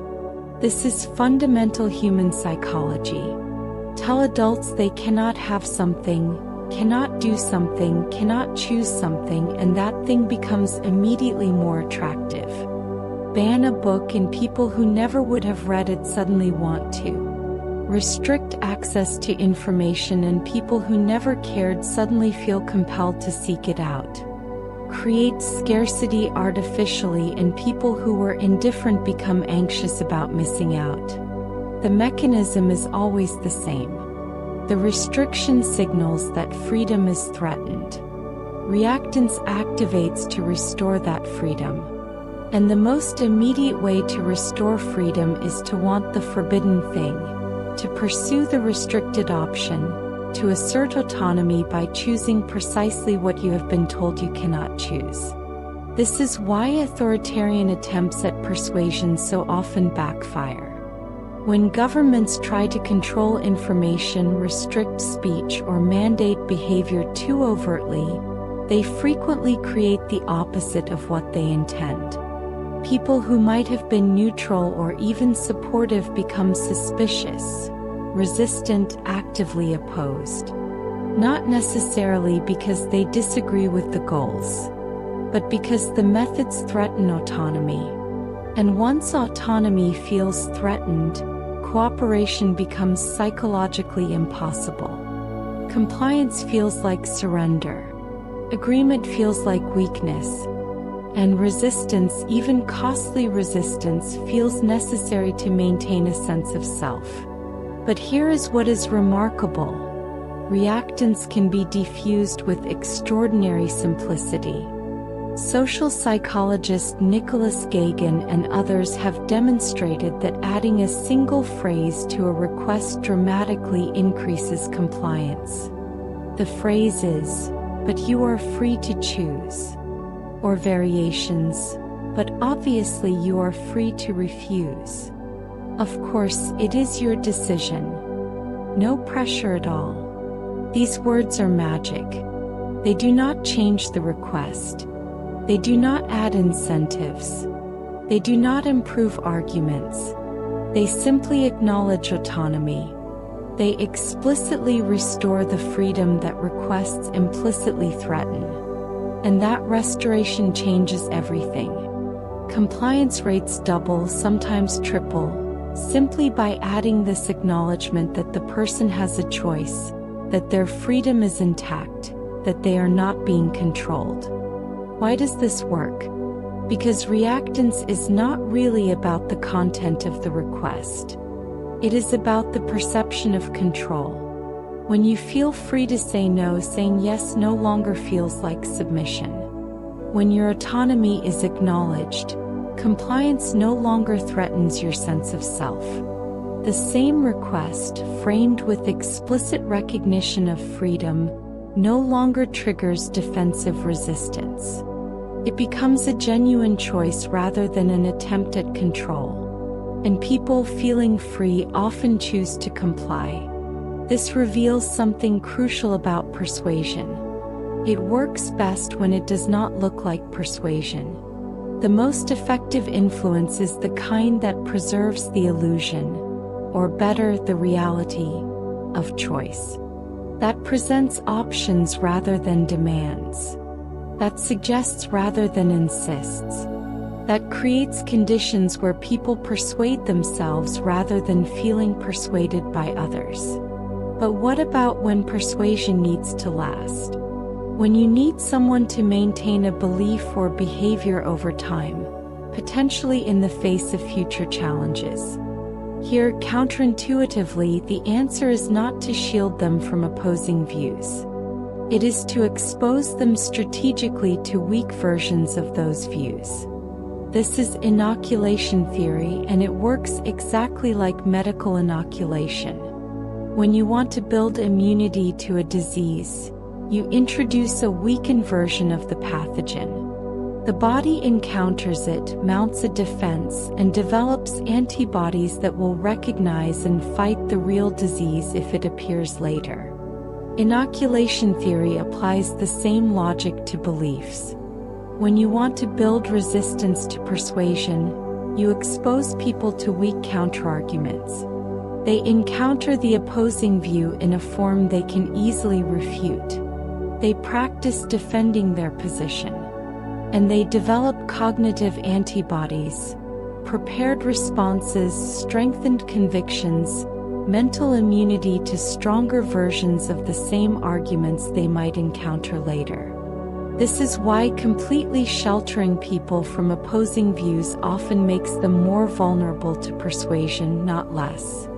When they finally encounter strong counterarguments, they have no defenses prepared. The opposing view hits with full force against unprepared minds. But people who have been inoculated, who have encountered and refuted weaker versions of the same arguments, are ready. They recognize the patterns. They have rehearsed their responses. Their beliefs have been strengthened through challenge rather than weakened by exposure. This is not about indoctrination. This is about preparing minds to think critically, to evaluate arguments, to maintain beliefs through genuine understanding rather than ignorant certainty. Inoculation works because it transforms passive acceptance into active defense, which then becomes internalized conviction. You do not just believe anymore. You believe and know why you believe and know why you reject what you reject. But perhaps the most important insight about when persuasion fails is this. Once people suspect manipulative intent, even truthful messages lose power. Suspicion is poison to persuasion. When people believe they are being manipulated, they activate critical thinking, scrutinize claims, search for hidden agendas, and reject messages they might otherwise have accepted. The content has not changed. The truth value has not changed. But the perceived intent has changed, and that changes everything. This is why transparency is often more persuasive than cleverness. When someone openly acknowledges they are trying to persuade you, when they admit they have something to gain from your compliance, when they are honest about their motivations, paradoxically they often become more persuasive, not less. Because honesty disarms suspicion. Transparency signals respect. Acknowledging self-interest demonstrates trustworthiness by admitting what everyone already suspects anyway. But hidden persuasion, persuasion that pretends not to be persuasion, persuasion that disguises its intent, this triggers alarm. Our minds have sophisticated manipulation detection systems, honed over millions of years of social evolution. We are constantly, unconsciously scanning for signs that someone is trying to control us without our knowledge. And when we detect those signs or even suspect them, our defenses activate completely. We do not just reject the message. We actively counter-argue against it. We tell others about the manipulation attempt. We become resistant not just to this message but to future messages from the same source. This is why the most sophisticated modern persuasion often operates through what appears to be complete transparency. I am obviously trying to sell you something. Here is why I think you should buy it. This framing is disarming. It acknowledges the persuasion attempt openly, which paradoxically makes the attempt more likely to succeed. Because when persuasion is obvious and acknowledged, reactance does not trigger. The person feels free to evaluate the message on its merits rather than feeling the need to resist manipulation. Awareness does not stop persuasion. This is important to understand. Knowing these principles, understanding how influence works, being able to identify techniques.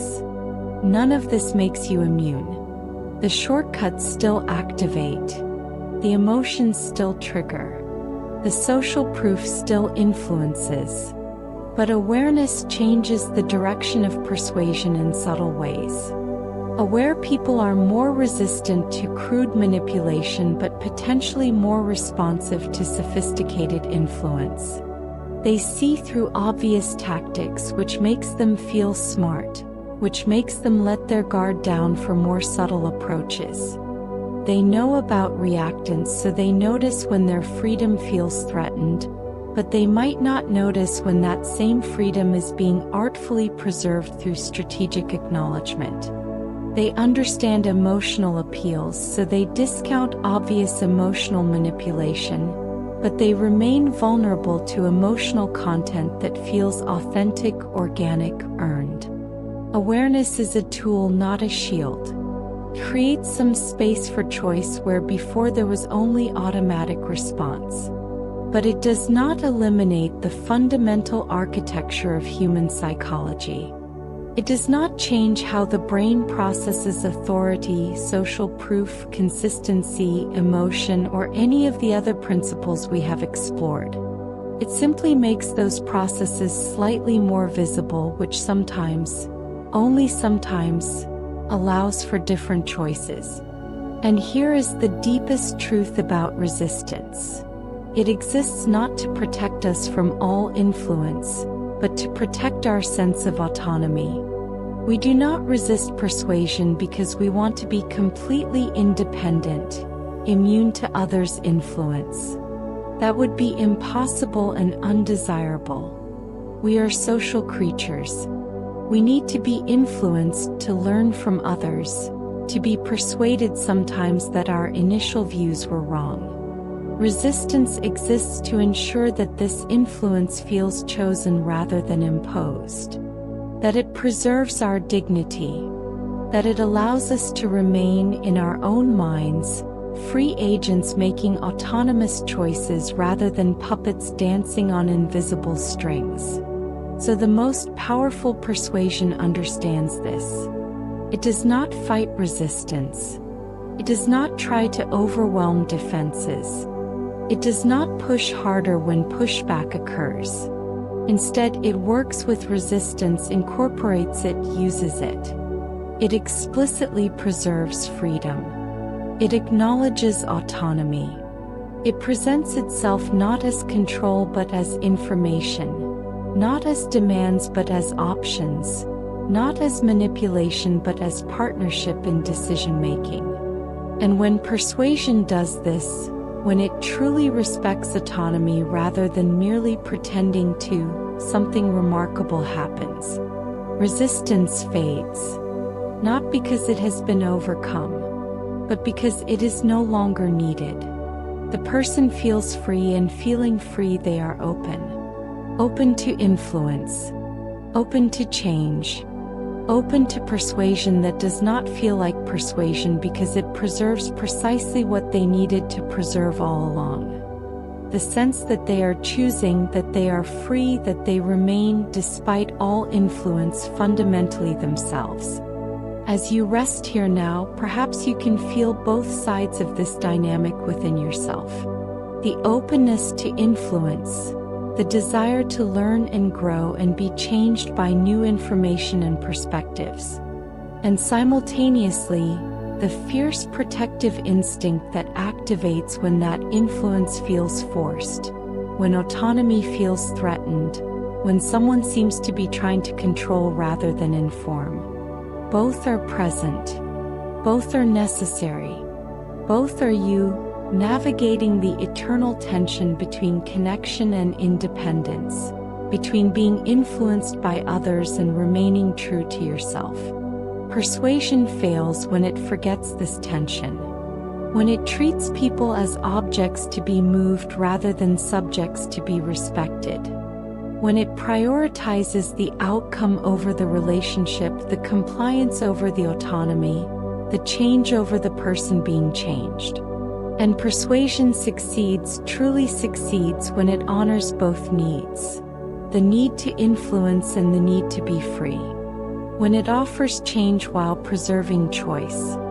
When it moves people not by pushing them forward but by opening doors and letting them walk through freely, of their own accord in their own time, remaining themselves even as they become something new. There is a peculiar alchemy that happens when you hear yourself say something out loud. The words leave your mouth as tentative exploration, half-formed thoughts you are not quite sure you believe. But once spoken, once given sound and shape in the physical world, they transform. They become commitments, declarations, truths you now feel obliged to defend. You have persuaded yourself through the simple act of speaking, through hearing your own voice give form to ideas that were nebulous and uncertain just moments before. This is the secret at the heart of all lasting persuasion. The most powerful persuader you will ever encounter is yourself. No external argument, no matter how brilliantly constructed, can match the persuasive force of conclusions you believe you reached independently. No authority figure, no matter how credible, can convince you as thoroughly as you can convince yourself. The most enduring attitude change does not come from being persuaded by others. It comes from persuading yourself while believing the conclusion was yours all along. This insight revolutionized persuasion research when psychologists first began to understand it fully. Irving Janis and Bert King conducted studies that should have been impossible according to the prevailing theories of their time. They had people engage in role-playing, arguing passionately for positions they did not actually hold. One group actively improvised arguments supporting these positions. Another group passively listened to the same arguments being presented by someone else.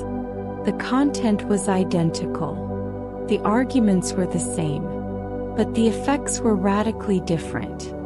Those who actively argued for the position, who generated their own supporting reasons, who crafted their own explanations, who heard themselves making the case, showed significantly more attitude change than those who merely listened.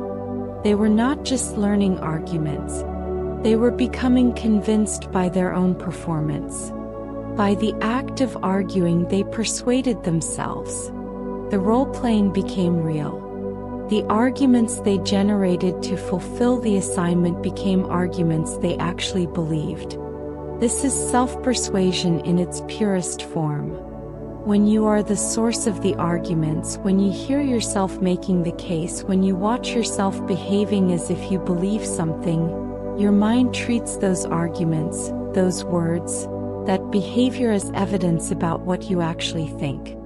You observe yourself arguing passionately for a position and conclude logically that you must believe it. Why else would you argue for it? The external reason, the assignment, the role play, the experiment, fades from awareness. What remains is the memory of yourself as an advocate, and the natural inference that advocates believe what they advocate for. Leon Festinger took this insight even further with an experiment so elegant it seems almost too simple to reveal profound truths about human nature. He had participants perform an extremely boring task, turning pegs on a board for an hour. Afterward, he paid some participants $20 to tell the next participant that the task had been interesting and enjoyable. He paid others only $1 to tell the same lie. Then he asked everyone how much they had actually enjoyed the task. Logic would suggest that those paid $20 should feel more positive about the task. They received more compensation for the boredom they endured. But the results were exactly the opposite. Those paid $1 reported genuinely enjoying the task more than those paid $20. Those paid $20 knew exactly why they had lied. $20 was sufficient justification for saying something untrue. But those paid only $1 faced a dilemma. $1 was not enough justification for lying. So their minds resolved the dissonance differently. By deciding they had not really lied at all, that the task actually had been somewhat interesting, that their positive description had been more or less accurate. This is minimal justification creating maximum belief change. When people have strong external reasons for their behavior, they attribute their actions to those external reasons. But when external justification is minimal, when there is no obvious reason for the behavior, the mind looks inward and concludes that the behavior must reflect genuine belief. You told someone the task was interesting. You were paid almost nothing to do so. Therefore, you must have genuinely found it interesting. The mind writes over its own experience, reconstructs its own memory, persuades itself that the lie was truth all along. This principle extends into every corner of human experience. Elliot Aronson and Judson Mills demonstrated it in studies of group initiation. They had people undergo either a severe initiation to join a group, reading explicit sexual material aloud in front of strangers, a genuinely embarrassing and uncomfortable experience, or a mild initiation that was barely awkward. Then both groups joined the same discussion group, which was deliberately designed to be boring and worthless. Who valued the group more? Who found the discussion more interesting? Who showed more loyalty and commitment? Those who had suffered through the severe initiation. They had paid a high price to join. And having paid that price, their minds needed to justify the payment. The group must be valuable. The discussion must be worthwhile. The membership must be meaningful. Otherwise, the suffering was wasted, pointless, a poor decision. And minds do not easily accept that their own decisions were poor. So belief adjusts to match behavior. The painful initiation creates commitment that no amount of positive experience could generate. This is why hazing works, why boot camps create intense loyalty, why difficult journeys make destinations feel more significant. The effort itself amplifies meaning. The suffering becomes investment. And investment demands justification. We cannot bear to believe we suffered for nothing, worked for nothing, sacrificed for nothing. So we convince ourselves that what we gained was worth what we paid, even when objective observers would find the exchange absurd. Watch this principle operate in everyday life. Notice how people who have publicly committed to a decision defend it more vigorously than those who have not yet committed. Before purchasing a car, a person might see both advantages and disadvantages, might waver between options, might acknowledge genuine uncertainty. But after the purchase, after money has been spent and the decision made public, suddenly the chosen car is perfect. Its flaws are minor or even charming, and alternative options are obviously inferior. Nothing about the car has changed, but everything about the owner's relationship to their choice has changed. The decision itself, the act of choosing, creates the need to defend the choice. And defending the choice means persuading yourself that it was the right choice, the best choice, the only choice you could have made. Each defense strengthens the belief. Each justification makes the conviction more solid. Until you are not just satisfied with your decision, you are certain it was brilliant. You have become your own most enthusiastic advocate, defending your choice against all challengers, internal and external. This is why getting people to make small commitments, take small actions, make small public statements is so effective at generating lasting change. Each small act requires justification. Each justification shifts belief slightly. Each shift makes the next action easier. And at each step, the person feels they are simply being consistent, simply following through on their own freely made choices, never quite realizing that the first choice was engineered, the first step was suggested, the first commitment was prompted by external influence that has long since faded from memory. The most sophisticated persuasion understands this completely. It does not try to convince people directly. Creates situations where people convince themselves. It asks questions instead of making statements, knowing that generating your own answer creates more belief than hearing someone else's. It prompts small commitments rather than demanding large ones, knowing that self-justification will do the rest of the work. It gets people talking, explaining, defending positions they have barely formed, knowing that speaking transforms uncertainty into conviction. Socratic method works not because leading questions are subtle arguments, but because answering questions activates self-persuasion. When you hear yourself explaining something, connecting logical steps, drawing conclusions, those conclusions feel like your own insights, your own reasoning, your own truth. The teacher who led you there becomes invisible. What remains is your own voice, your own logic, your own discovery. And discoveries believed to be self-generated are defended more fiercely than any lesson imposed from outside. This is why therapy often works through conversation rather than advice. The therapist who simply told you what to do would generate resistance, reactance, all the barriers we have already explored.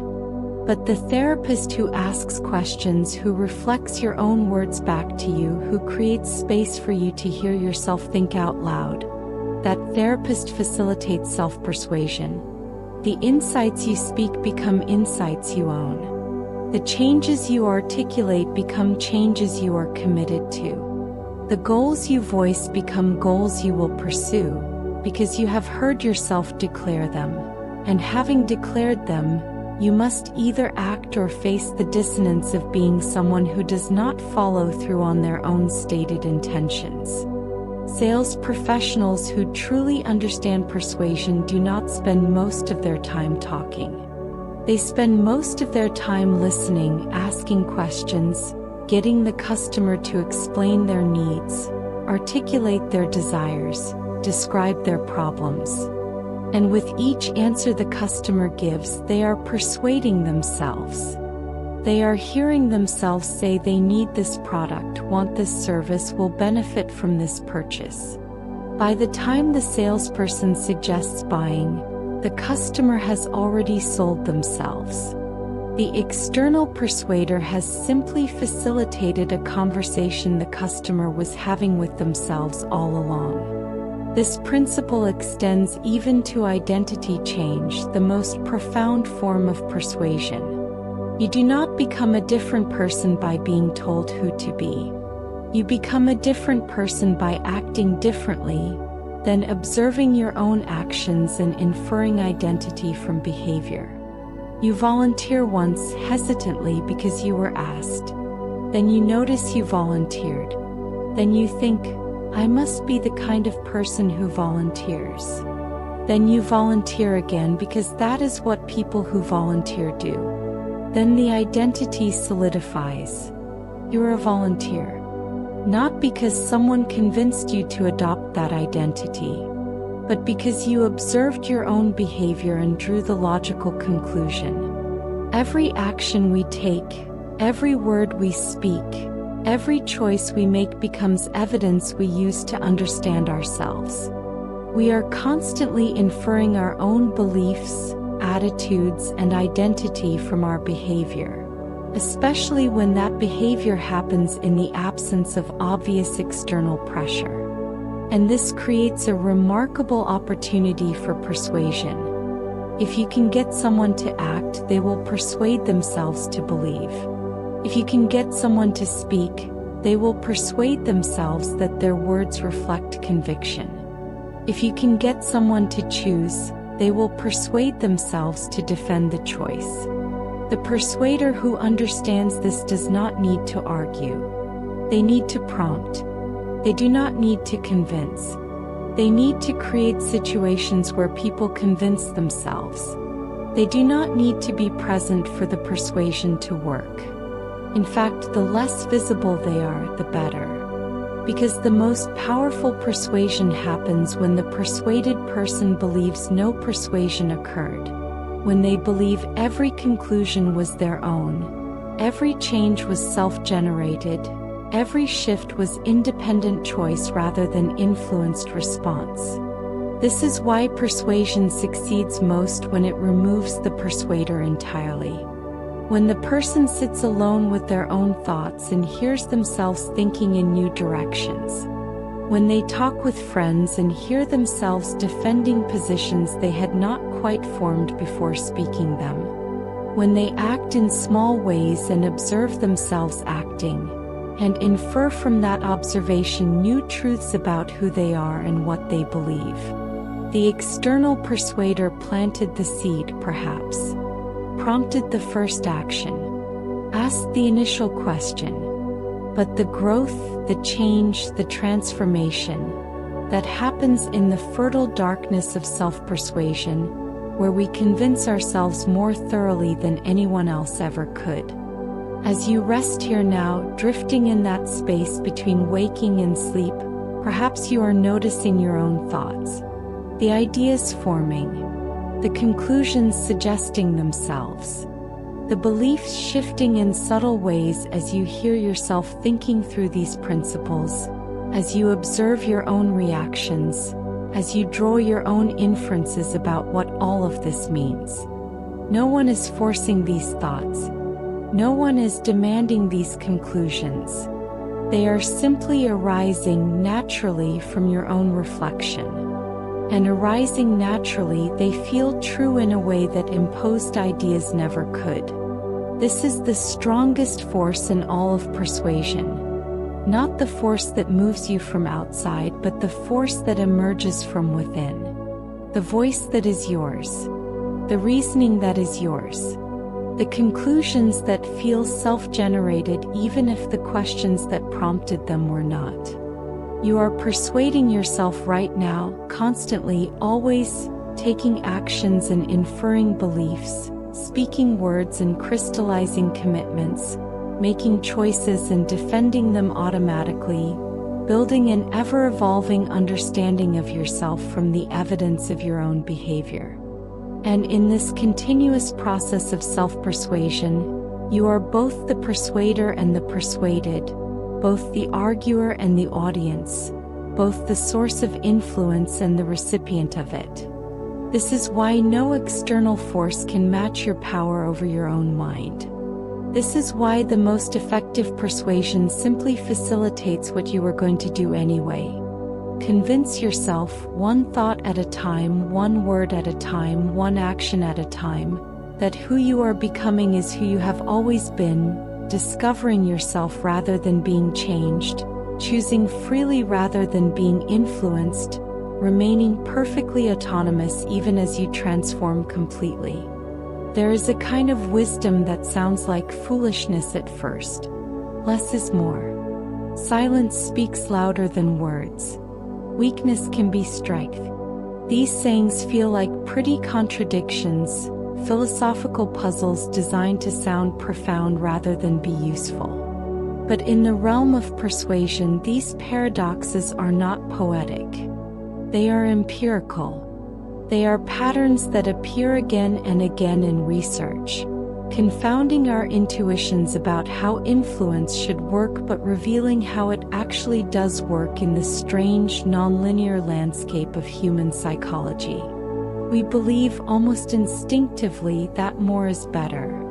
More evidence means stronger arguments. More options mean better choices. More explanation means clearer understanding. More credentials mean greater credibility. This logic works beautifully for mathematics, for engineering, for any domain where components simply add together. But human minds are not additive systems. They are complex, dynamic, sometimes perverse in their responses. And in persuasion, more often means less. Additional elements that should strengthen actually weaken. Extra options that should help actually paralyze. More explanation that should clarify actually confuses. Consider the dilution effect, one of the most counterintuitive findings in judgment research. You have a strong argument, well supported by compelling evidence. Logic suggests that adding more evidence, even moderately strong evidence, should make your case stronger still. But research reveals the opposite. When you add weak or even moderately strong evidence to an already strong argument, persuasion decreases. The additional evidence does not add to the strength. It dilutes it. Because the human mind does not calculate an average of evidence quality and weight it proportionally. The mind looks at the overall impression, the gestalt, the feeling of strength versus weakness. And when weak evidence appears alongside strong evidence, the weakness contaminates the whole. The audience does not think, well, argument A is very strong and argument B is moderately strong, so overall this is quite strong. They think, some of these arguments are strong but some are weak, so maybe this case is not as solid as it first appeared. This is devastating for persuaders who believe thoroughness equals effectiveness. They pile on arguments, stack up evidence, provide supporting points for their supporting points, thinking they are building an impregnable fortress of logic. But they are actually diluting their strongest arguments with weaker ones, giving audiences reasons to doubt, creating the impression of desperation. Why else would they need so many arguments if the case were truly strong? The master persuader does the opposite. They find their single strongest argument, their most compelling piece of evidence, their clearest example. And they present it alone, without qualification, without supporting it with weaker backup arguments. They trust the strength to stand on its own. And it does, more powerfully than if it had been surrounded by reinforcements that only created targets for doubt. Now consider choice. We live in a culture that worships options, that treats freedom as synonymous with having many alternatives. Surely more choices mean better outcomes, higher satisfaction, more autonomy? But research on decision-making reveals something unexpected and profoundly important. Too many choices do not liberate. They paralyze. The classic demonstration involved jam. Researchers set up displays in a grocery store. One display offered 6 varieties of jam for tasting. Another offered 24 varieties, which attracted more attention. The larger display, obviously. More choices look more appealing, more interesting, more likely to contain exactly what you want, but which led to more purchases. The smaller display by an enormous margin. 30% of people who stopped at the 6 jam display made a purchase. Only 3% of those who stopped at the 24 jam display bought anything. Why? Because too many options trigger anxiety, analysis paralysis, fear of making the wrong choice. With 6 options, you can evaluate each one, make a decision, feel confident. With 24 options, how do you even begin? What if you choose wrong? What if the best option is the one you did not try? The abundance of choice, instead of feeling empowering, feels overwhelming. So people do nothing. They walk away. They postpone the decision indefinitely. More choice means less action. This applies far beyond grocery shopping. It applies to retirement planning, where too many investment options lead to lower participation. To dating, where too many potential partners on apps leads to endless browsing and fewer actual connections. To career decisions, where too many possibilities leads to prolonged uncertainty and dissatisfaction. In every domain there is a sweet spot. Enough options to feel authentic choice exists, but not so many that choice becomes burden rather than freedom. The skilled persuader understands this. They do not overwhelm with options. They curate. They limit. They present 2 or 3 carefully chosen alternatives, each clearly differentiated, each with obvious strengths for different preferences. This feels like choice. This feels like respect for autonomy. But it is actually protection from the paralysis that unlimited choice creates. It is persuasion through constraint, influence through limitation. Then there is message length. Surely more explanation is better. Surely thorough exposition leads to deeper understanding and stronger persuasion. But processing fluency research reveals otherwise. Short messages consistently outperform long ones, not because people are lazy or incapable of sustained attention, but because ease of processing is interpreted as truth. A message that is simple, clear, concise feels more true than one that is complex, nuanced, lengthy, even when the complex message is objectively more accurate and complete. This is maddening for experts, for people who understand the genuine complexity of topics, who know that simple answers are often wrong answers. They want to explain all the nuances, all the qualifications, all the exceptions. But each additional clause, each caveat, each elaboration makes the message harder to process. And processing difficulty is unconsciously interpreted as uncertainty, as weakness, as reasons for doubt. The audience does not think, this is complex because the reality is complex. They think, this is confusing, therefore it is probably not quite right. Political slogans work because they are simple. Make America great again. Yes, we can. Build back better. These are not nuanced policy proposals.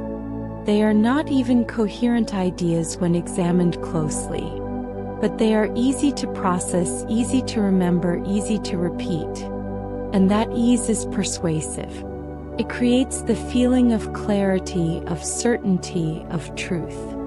Complex 10-point plans with detailed implementation strategies are objectively better governance. But they are worse persuasion. They do not fit on a hat. They do not create a rallying cry. They do not move hearts or change minds because they require too much effort to process, and effort feels like doubt. Now we come to an even stranger paradox. Contradictions can increase persuasion under conditions of high trust but destroy it under low trust. This should not be possible. A contradiction is a logical flaw. It should always weaken an argument. But human minds are not logic engines. They are social trust evaluators.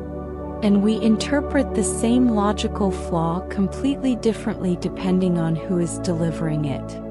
When someone we trust deeply says two things that seem contradictory, we do not immediately conclude they are wrong or dishonest. We assume there must be a deeper coherence we are not yet seeing. We give them the benefit of the doubt. We actively search for ways to reconcile the apparent contradiction, often finding creative interpretations that make both statements true. The contradiction does not weaken our trust. It engages our minds, makes us think harder, sometimes even strengthens the relationship by demonstrating that we care enough to work through confusion rather than abandoning trust at the first sign of inconsistency.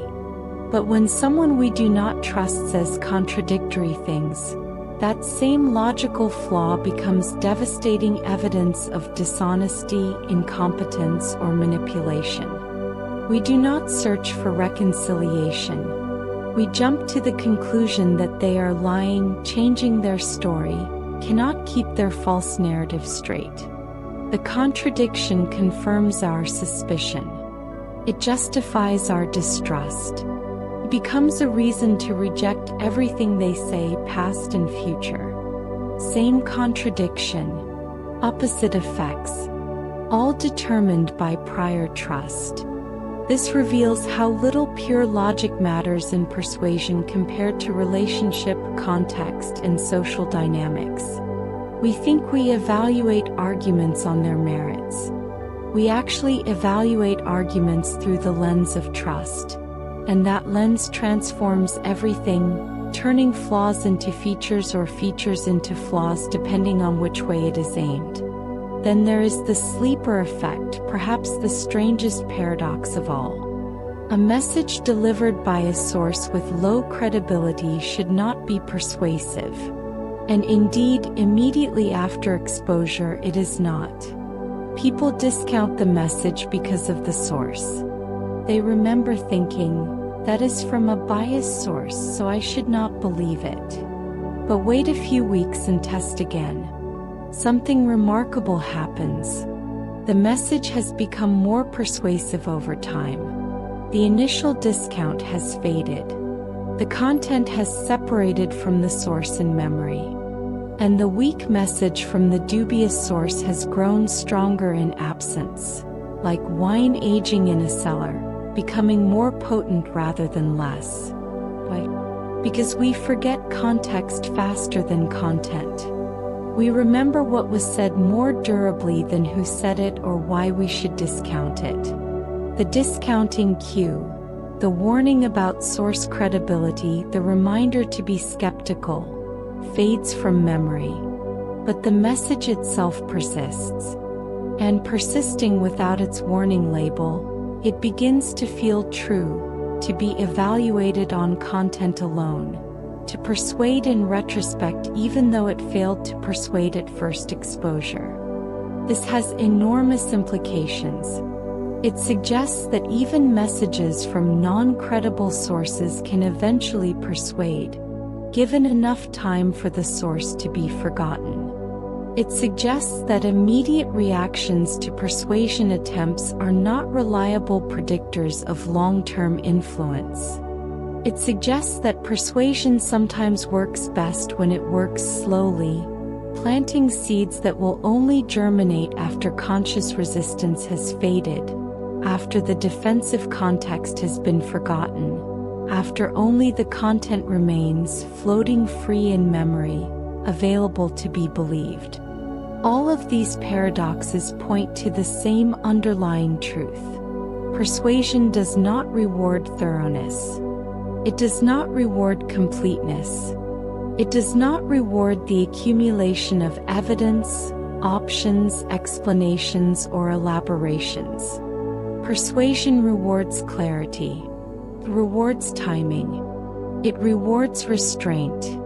It rewards knowing when to stop, when less would communicate more, when silence would speak louder than additional words. The amateur persuader keeps adding more arguments, more evidence, more options, more explanation. Surely eventually the sheer weight of material will convince, but weight is not persuasive. Weight is exhausting. The audience's attention is finite. Their processing capacity is limited. Their patience for complexity is shallow. Each additional element is not just neutral. It is potentially harmful, diluting strength, creating paralysis, generating processing difficulty that translates to doubt. The master persuader subtracts. They find what is essential and eliminate everything else. They identify the single strongest argument and let weaker ones go unspoken. They offer enough choice to feel like choice, but not so much that choice becomes burden. They communicate complex ideas simply, trusting that clarity will persuade more effectively than comprehensiveness. They know when to stop talking, when to let silence do the work that more words would undermine. This requires extraordinary discipline. It requires killing your darlings, cutting good arguments because they are not as strong as your best argument. It requires watching your carefully researched evidence hit the cutting room floor because including it would dilute rather than strengthen. It requires offering fewer options than you could, limiting customer choice in their own best interest. It requires ending your presentation before you have said everything you know, trusting that less information better delivered will change more minds than more information poorly absorbed. And it requires understanding that persuasion is not about being right or complete. It is about being effective, about creating change, about moving minds from one position to another. And movement happens not through the weight of evidence but through the elegance of presentation, not through comprehensive coverage but through strategic focus, not through saying everything but through saying the right thing at the right time in the right way and then crucially stopping. As you drift deeper now, perhaps you notice how these paradoxes feel both surprising and inevitable. Of course, too much choice feels overwhelming. Of course, complex messages feel uncertain. Of course, weak arguments dilute strong ones. Once stated, these patterns seem obvious. But obvious in retrospect is not the same as obvious in practice. In practice, we constantly violate these principles. We add when we should subtract. We elaborate when we should simplify. We offer more when we should offer less. Because restraint feels like withholding. Simplicity feels like dumbing down. Limitation feels like disrespect for the audience's intelligence. And thoroughness feels like the hallmark of quality work, of respect, of taking things seriously. But persuasion operates in a different logic, where less truly is more, where subtraction creates addition, where the power of a message increases as its length decreases, where the strength of an argument grows when you remove its weakest supports. This is the final paradox. The best persuasion often feels incomplete to the persuader. You know you could say more. You know you have additional arguments. You know the reality is more complex than your simple message captures. And yet you stop. You resist the urge to add just one more point, include just one more option, provide just one more qualification. You trust that what you have said is enough, that less will work better than more, that your restraint is not weakness but the highest form of persuasive sophistication. And you trust that the audience, encountering your clear, focused, restrained message, will be moved not despite what you left out but because of it. Because you respected their attention enough not to abuse it. Because you trusted their intelligence enough not to overwhelm it. Because you understood that persuasion is not about transferring everything from your mind to theirs, but about planting a single seed in fertile soil and then stepping back, letting it grow in the darkness where all true persuasion takes root. There is comfort in believing that persuasion is magic. Dark magic, perhaps sinister and irresistible, but magic nonetheless. It is comforting because if persuasion works through secret techniques, hidden frequencies, subliminal commands that bypass consciousness entirely, then we are not responsible for being persuaded. We are victims of forces we could not possibly resist. Our choices were not really choices. We were controlled, manipulated, programmed like computers receiving commands we never consciously perceived. This narrative is appealing. It explains why we sometimes make decisions we later regret, why we buy things we do not need, why we believe things that do not quite make sense. It was not us. It was them. The advertisers with their subliminal images. The politicians with their neurolinguistic programming. The manipulators with their hidden persuasion techniques so powerful that conscious awareness cannot defend against them.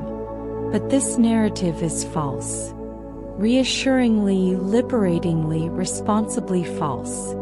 Decades of research, hundreds of studies, countless attempts to replicate extraordinary claims. All of it points to the same conclusion. The secret techniques do not work. Subliminal messages do not reliably change behavior. Backward masking in music does not program minds. Subaudible tones do not influence decisions. NLP eye movement patterns do not reveal or control thought processes. The entire apparatus of supposed mind control, the machinery of influence that bypasses awareness, the techniques that promise to persuade without detection, they fail. Not because researchers are not looking hard enough, but because they are not real. Subliminal advertising became famous through a claim that flashing "drink Coca-Cola" and "eat popcorn 4 fractions of a second" during movies increased sales dramatically. The claim was false, later admitted to be fabricated, but the fear and fascination it generated persist. Researchers have attempted to replicate subliminal persuasion effects thousands of times. What they have found is that subliminal perception exists. You can register information below conscious awareness. But subliminal persuasion, the kind that changes attitudes or behaviors reliably, does not work in any practically meaningful way. At best, under perfect laboratory conditions, you can create tiny effects that disappear under normal circumstances. You can prime someone who is already thirsty to prefer one drink over another by a small margin. But you cannot make someone thirsty. You cannot create desires that do not exist. You cannot override conscious intentions with hidden commands. The conscious mind is not a thin veneer stretched over a programmable unconscious. Consciousness is integral to processing, to evaluation, to choice. And conscious awareness overrides hidden signals when they conflict with conscious preferences. This matters enormously, not because it makes persuasion less powerful, but because it locates power in the right place. Persuasion is not something done to you against your will. It is something that works with your will, cooperates with your existing desires, aligns with your values and goals, or at least appears to align with them. Every principle we have explored, authority, social proof, consistency, emotion, self-persuasion, all of them work because they engage conscious or semi-conscious processes. They shortcut careful analysis, yes. They bypass effortful reasoning, certainly. But they do not bypass awareness itself. You are there. You are participating. You are choosing, even if you are choosing quickly, automatically, based on cues rather than careful deliberation. This is why understanding persuasion does not make you immune. It is not a spell that breaks when you learn the incantation. It is a description of how human psychology actually works. The shortcuts we take, the cues we respond to, the patterns we follow. Knowing these patterns does not eliminate them. Your brain still responds to authority figures even when you know about authority bias. Social proof still influences you even when you recognize it operating. Consistency pressures still shape your behavior even when you understand cognitive dissonance. But knowledge does something important. It slows the process. It creates a gap between stimulus and response, between cue and automatic behavior, between influence and compliance. In that gap, something becomes possible that was not possible before. Choice. Not unlimited, perfectly rational choice. Not immunity from influence, but genuine choice nonetheless. The choice to notice what is happening, to recognize the pattern, to ask whether this automatic response serves your actual interests or someone else's. To sometimes, not always, but sometimes, choose differently than you would have chosen if you had not noticed. Think of it like learning to recognize optical illusions. Once you know about the Muller-Lyer illusion, the lines still look different lengths even though you know they are the same. The illusion persists. Your perception has not changed, but your relationship to your perception has changed. You know not to trust it. You know to measure rather than judge by eye. You have meta-awareness, awareness of your own perceptual processes and their limitations. Persuasion knowledge works the same way. The cues still trigger responses. The shortcuts still activate. The emotions still arrive before reasoning. But you notice. And noticing creates a choice point. Do I want to follow this automatic response? Is this authority figure actually credible, or am I just responding to symbols of authority? Is this social proof genuine or manufactured? Is my consistency with past actions serving me or trapping me? Am I being moved by emotion in ways that reflect my values, or manipulated by emotion to serve someone else's agenda? These questions do not arise without knowledge. Without understanding how persuasion works, you simply follow the cues automatically, assuming your responses are purely your own, never seeing the influence shaping them. But with knowledge, the questions become possible.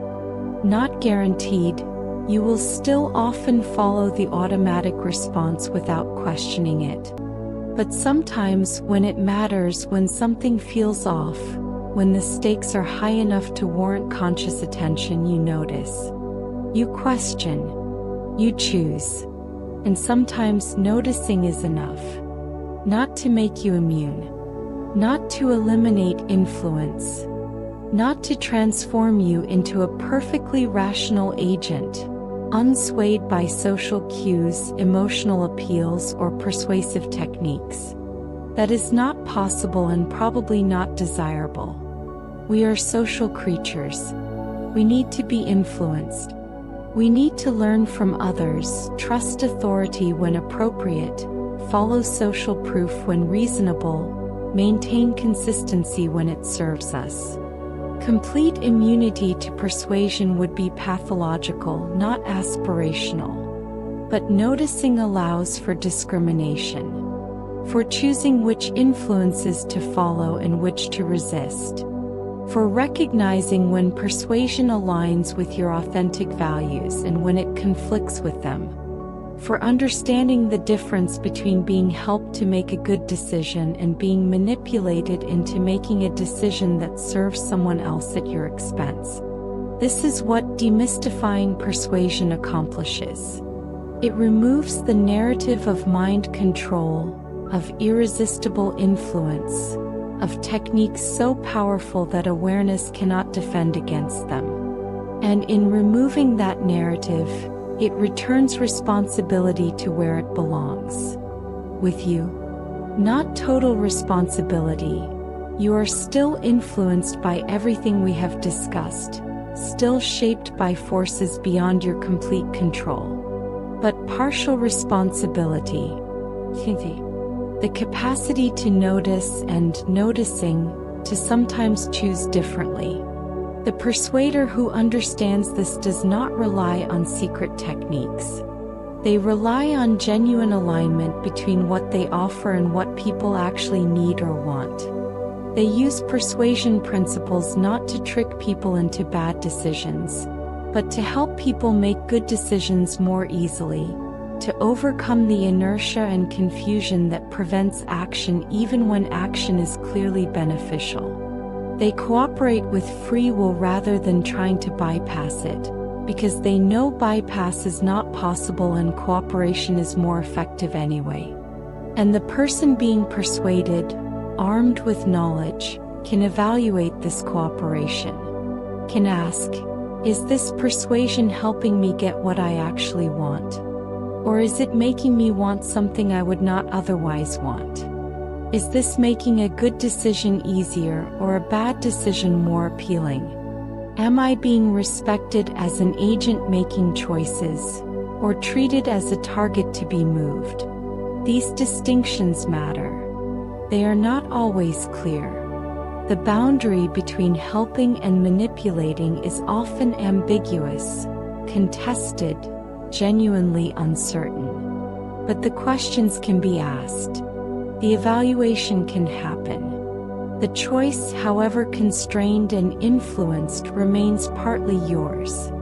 This is less dramatic than narratives of mind control, less cinematic than stories of subliminal programming and irresistible techniques.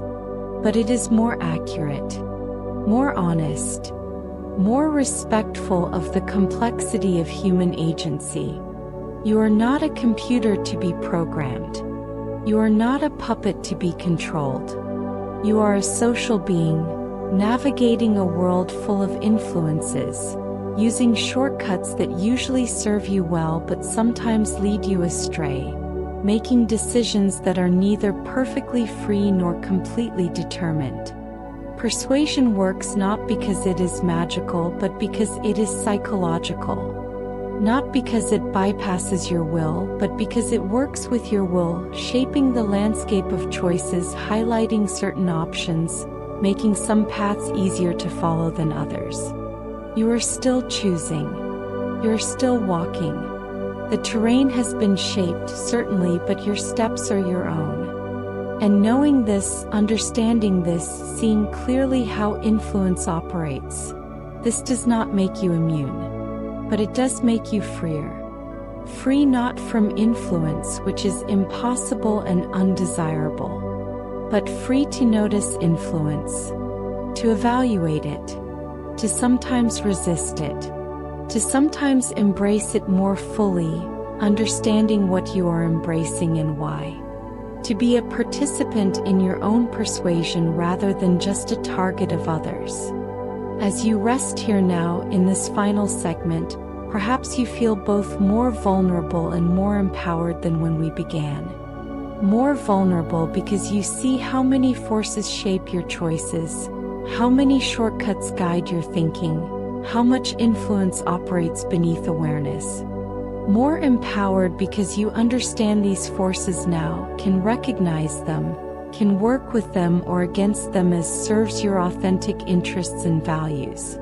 The persuasion will not stop. It cannot stop.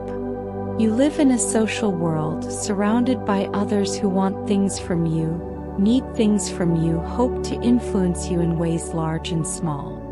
Every conversation is an exercise in mutual influence. Every advertisement is an attempt at persuasion. Every relationship involves ongoing negotiation about beliefs, attitudes, behaviors.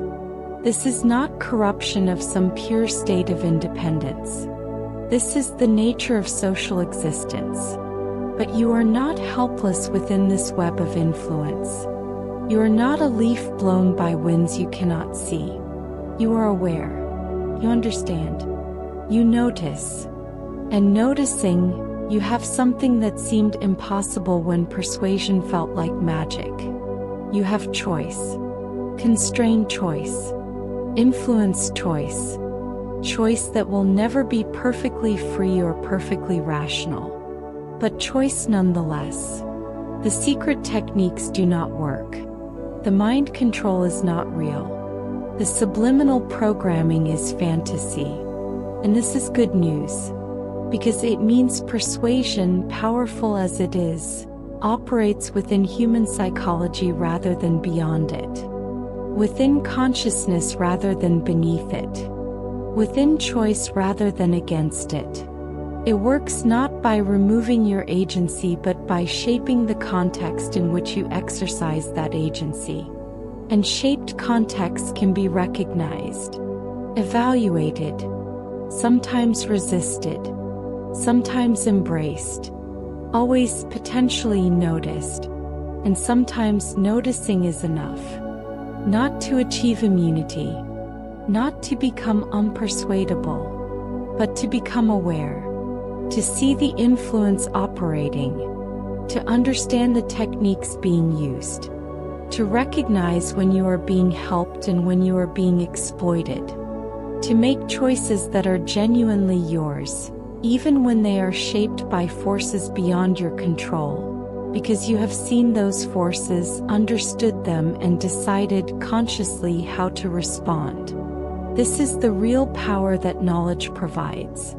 Not immunity from persuasion, but awareness within it.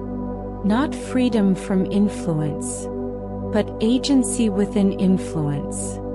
Not perfect rationality, but conscious participation in your own choices, your own beliefs, your own ongoing transformation from who you were into who you are becoming. The journey through persuasion ends here, but the experience of being persuaded never ends. It continues every day, every hour, every moment you engage with other humans in the social world they create. But now you travel with awareness. You carry understanding. You possess knowledge that, while it does not guarantee different choices, makes different choices possible. Makes noticing possible. Makes conscious evaluation possible. Makes genuine agency, limited and influenced as it must be, slightly more real than it was before. And that difference, small as it may seem, changes everything. Because persuasion that you notice is persuasion you can evaluate. Influence you understand is influence you can work with rather than simply submit to. And choices made with awareness, even imperfect awareness, are more genuinely yours than choices made in complete darkness, following patterns you never saw, responding to cues you never recognized, being moved by forces you never knew existed. The darkness has not disappeared, but there is light now, however dim. And in that light, you see the landscape of influence spreading in all directions, infinite and unavoidable. But seeing it, you can navigate it. Imperfectly, partially, but consciously. And consciousness, however limited, is the beginning of genuine choice. Of real agency. Of freedom not from persuasion but within it. And that freedom, constrained and influenced as it will always be, is the only freedom that was ever available. The only freedom that was ever real. Sleep now if you can. Rest with these ideas. Let them settle into the quiet places where beliefs form and choices crystallize. And when you wake, you will still be persuadable, still be influenced, still be shaped by the social world around you. But you will notice more, understand more, choose more consciously. And that consciousness, that noticing, that understanding, however small its effects may be, is all the defense that ever existed. And perhaps in the end it is enough. As the final thoughts settle, There is nothing left to understand and nothing left to hold on to. Persuasion, as you've heard, is not loud. It doesn't force its way in. It works quietly, patiently, through familiarity, feeling, and time. And now, having noticed it, even briefly, you can let that awareness fade into rest. You don't need to remember what was said. Your mind will keep what it needs and release the rest. That's how it has always worked. If you're still awake, allow your breathing to slow. If sleep has already arrived, let it deepen. And if you wake later, may your mind feel just a little softer, a little calmer, a little less hurried. Thank you for spending this time with Lunar Psychology, a place where the mind slows and rest begins. Good night.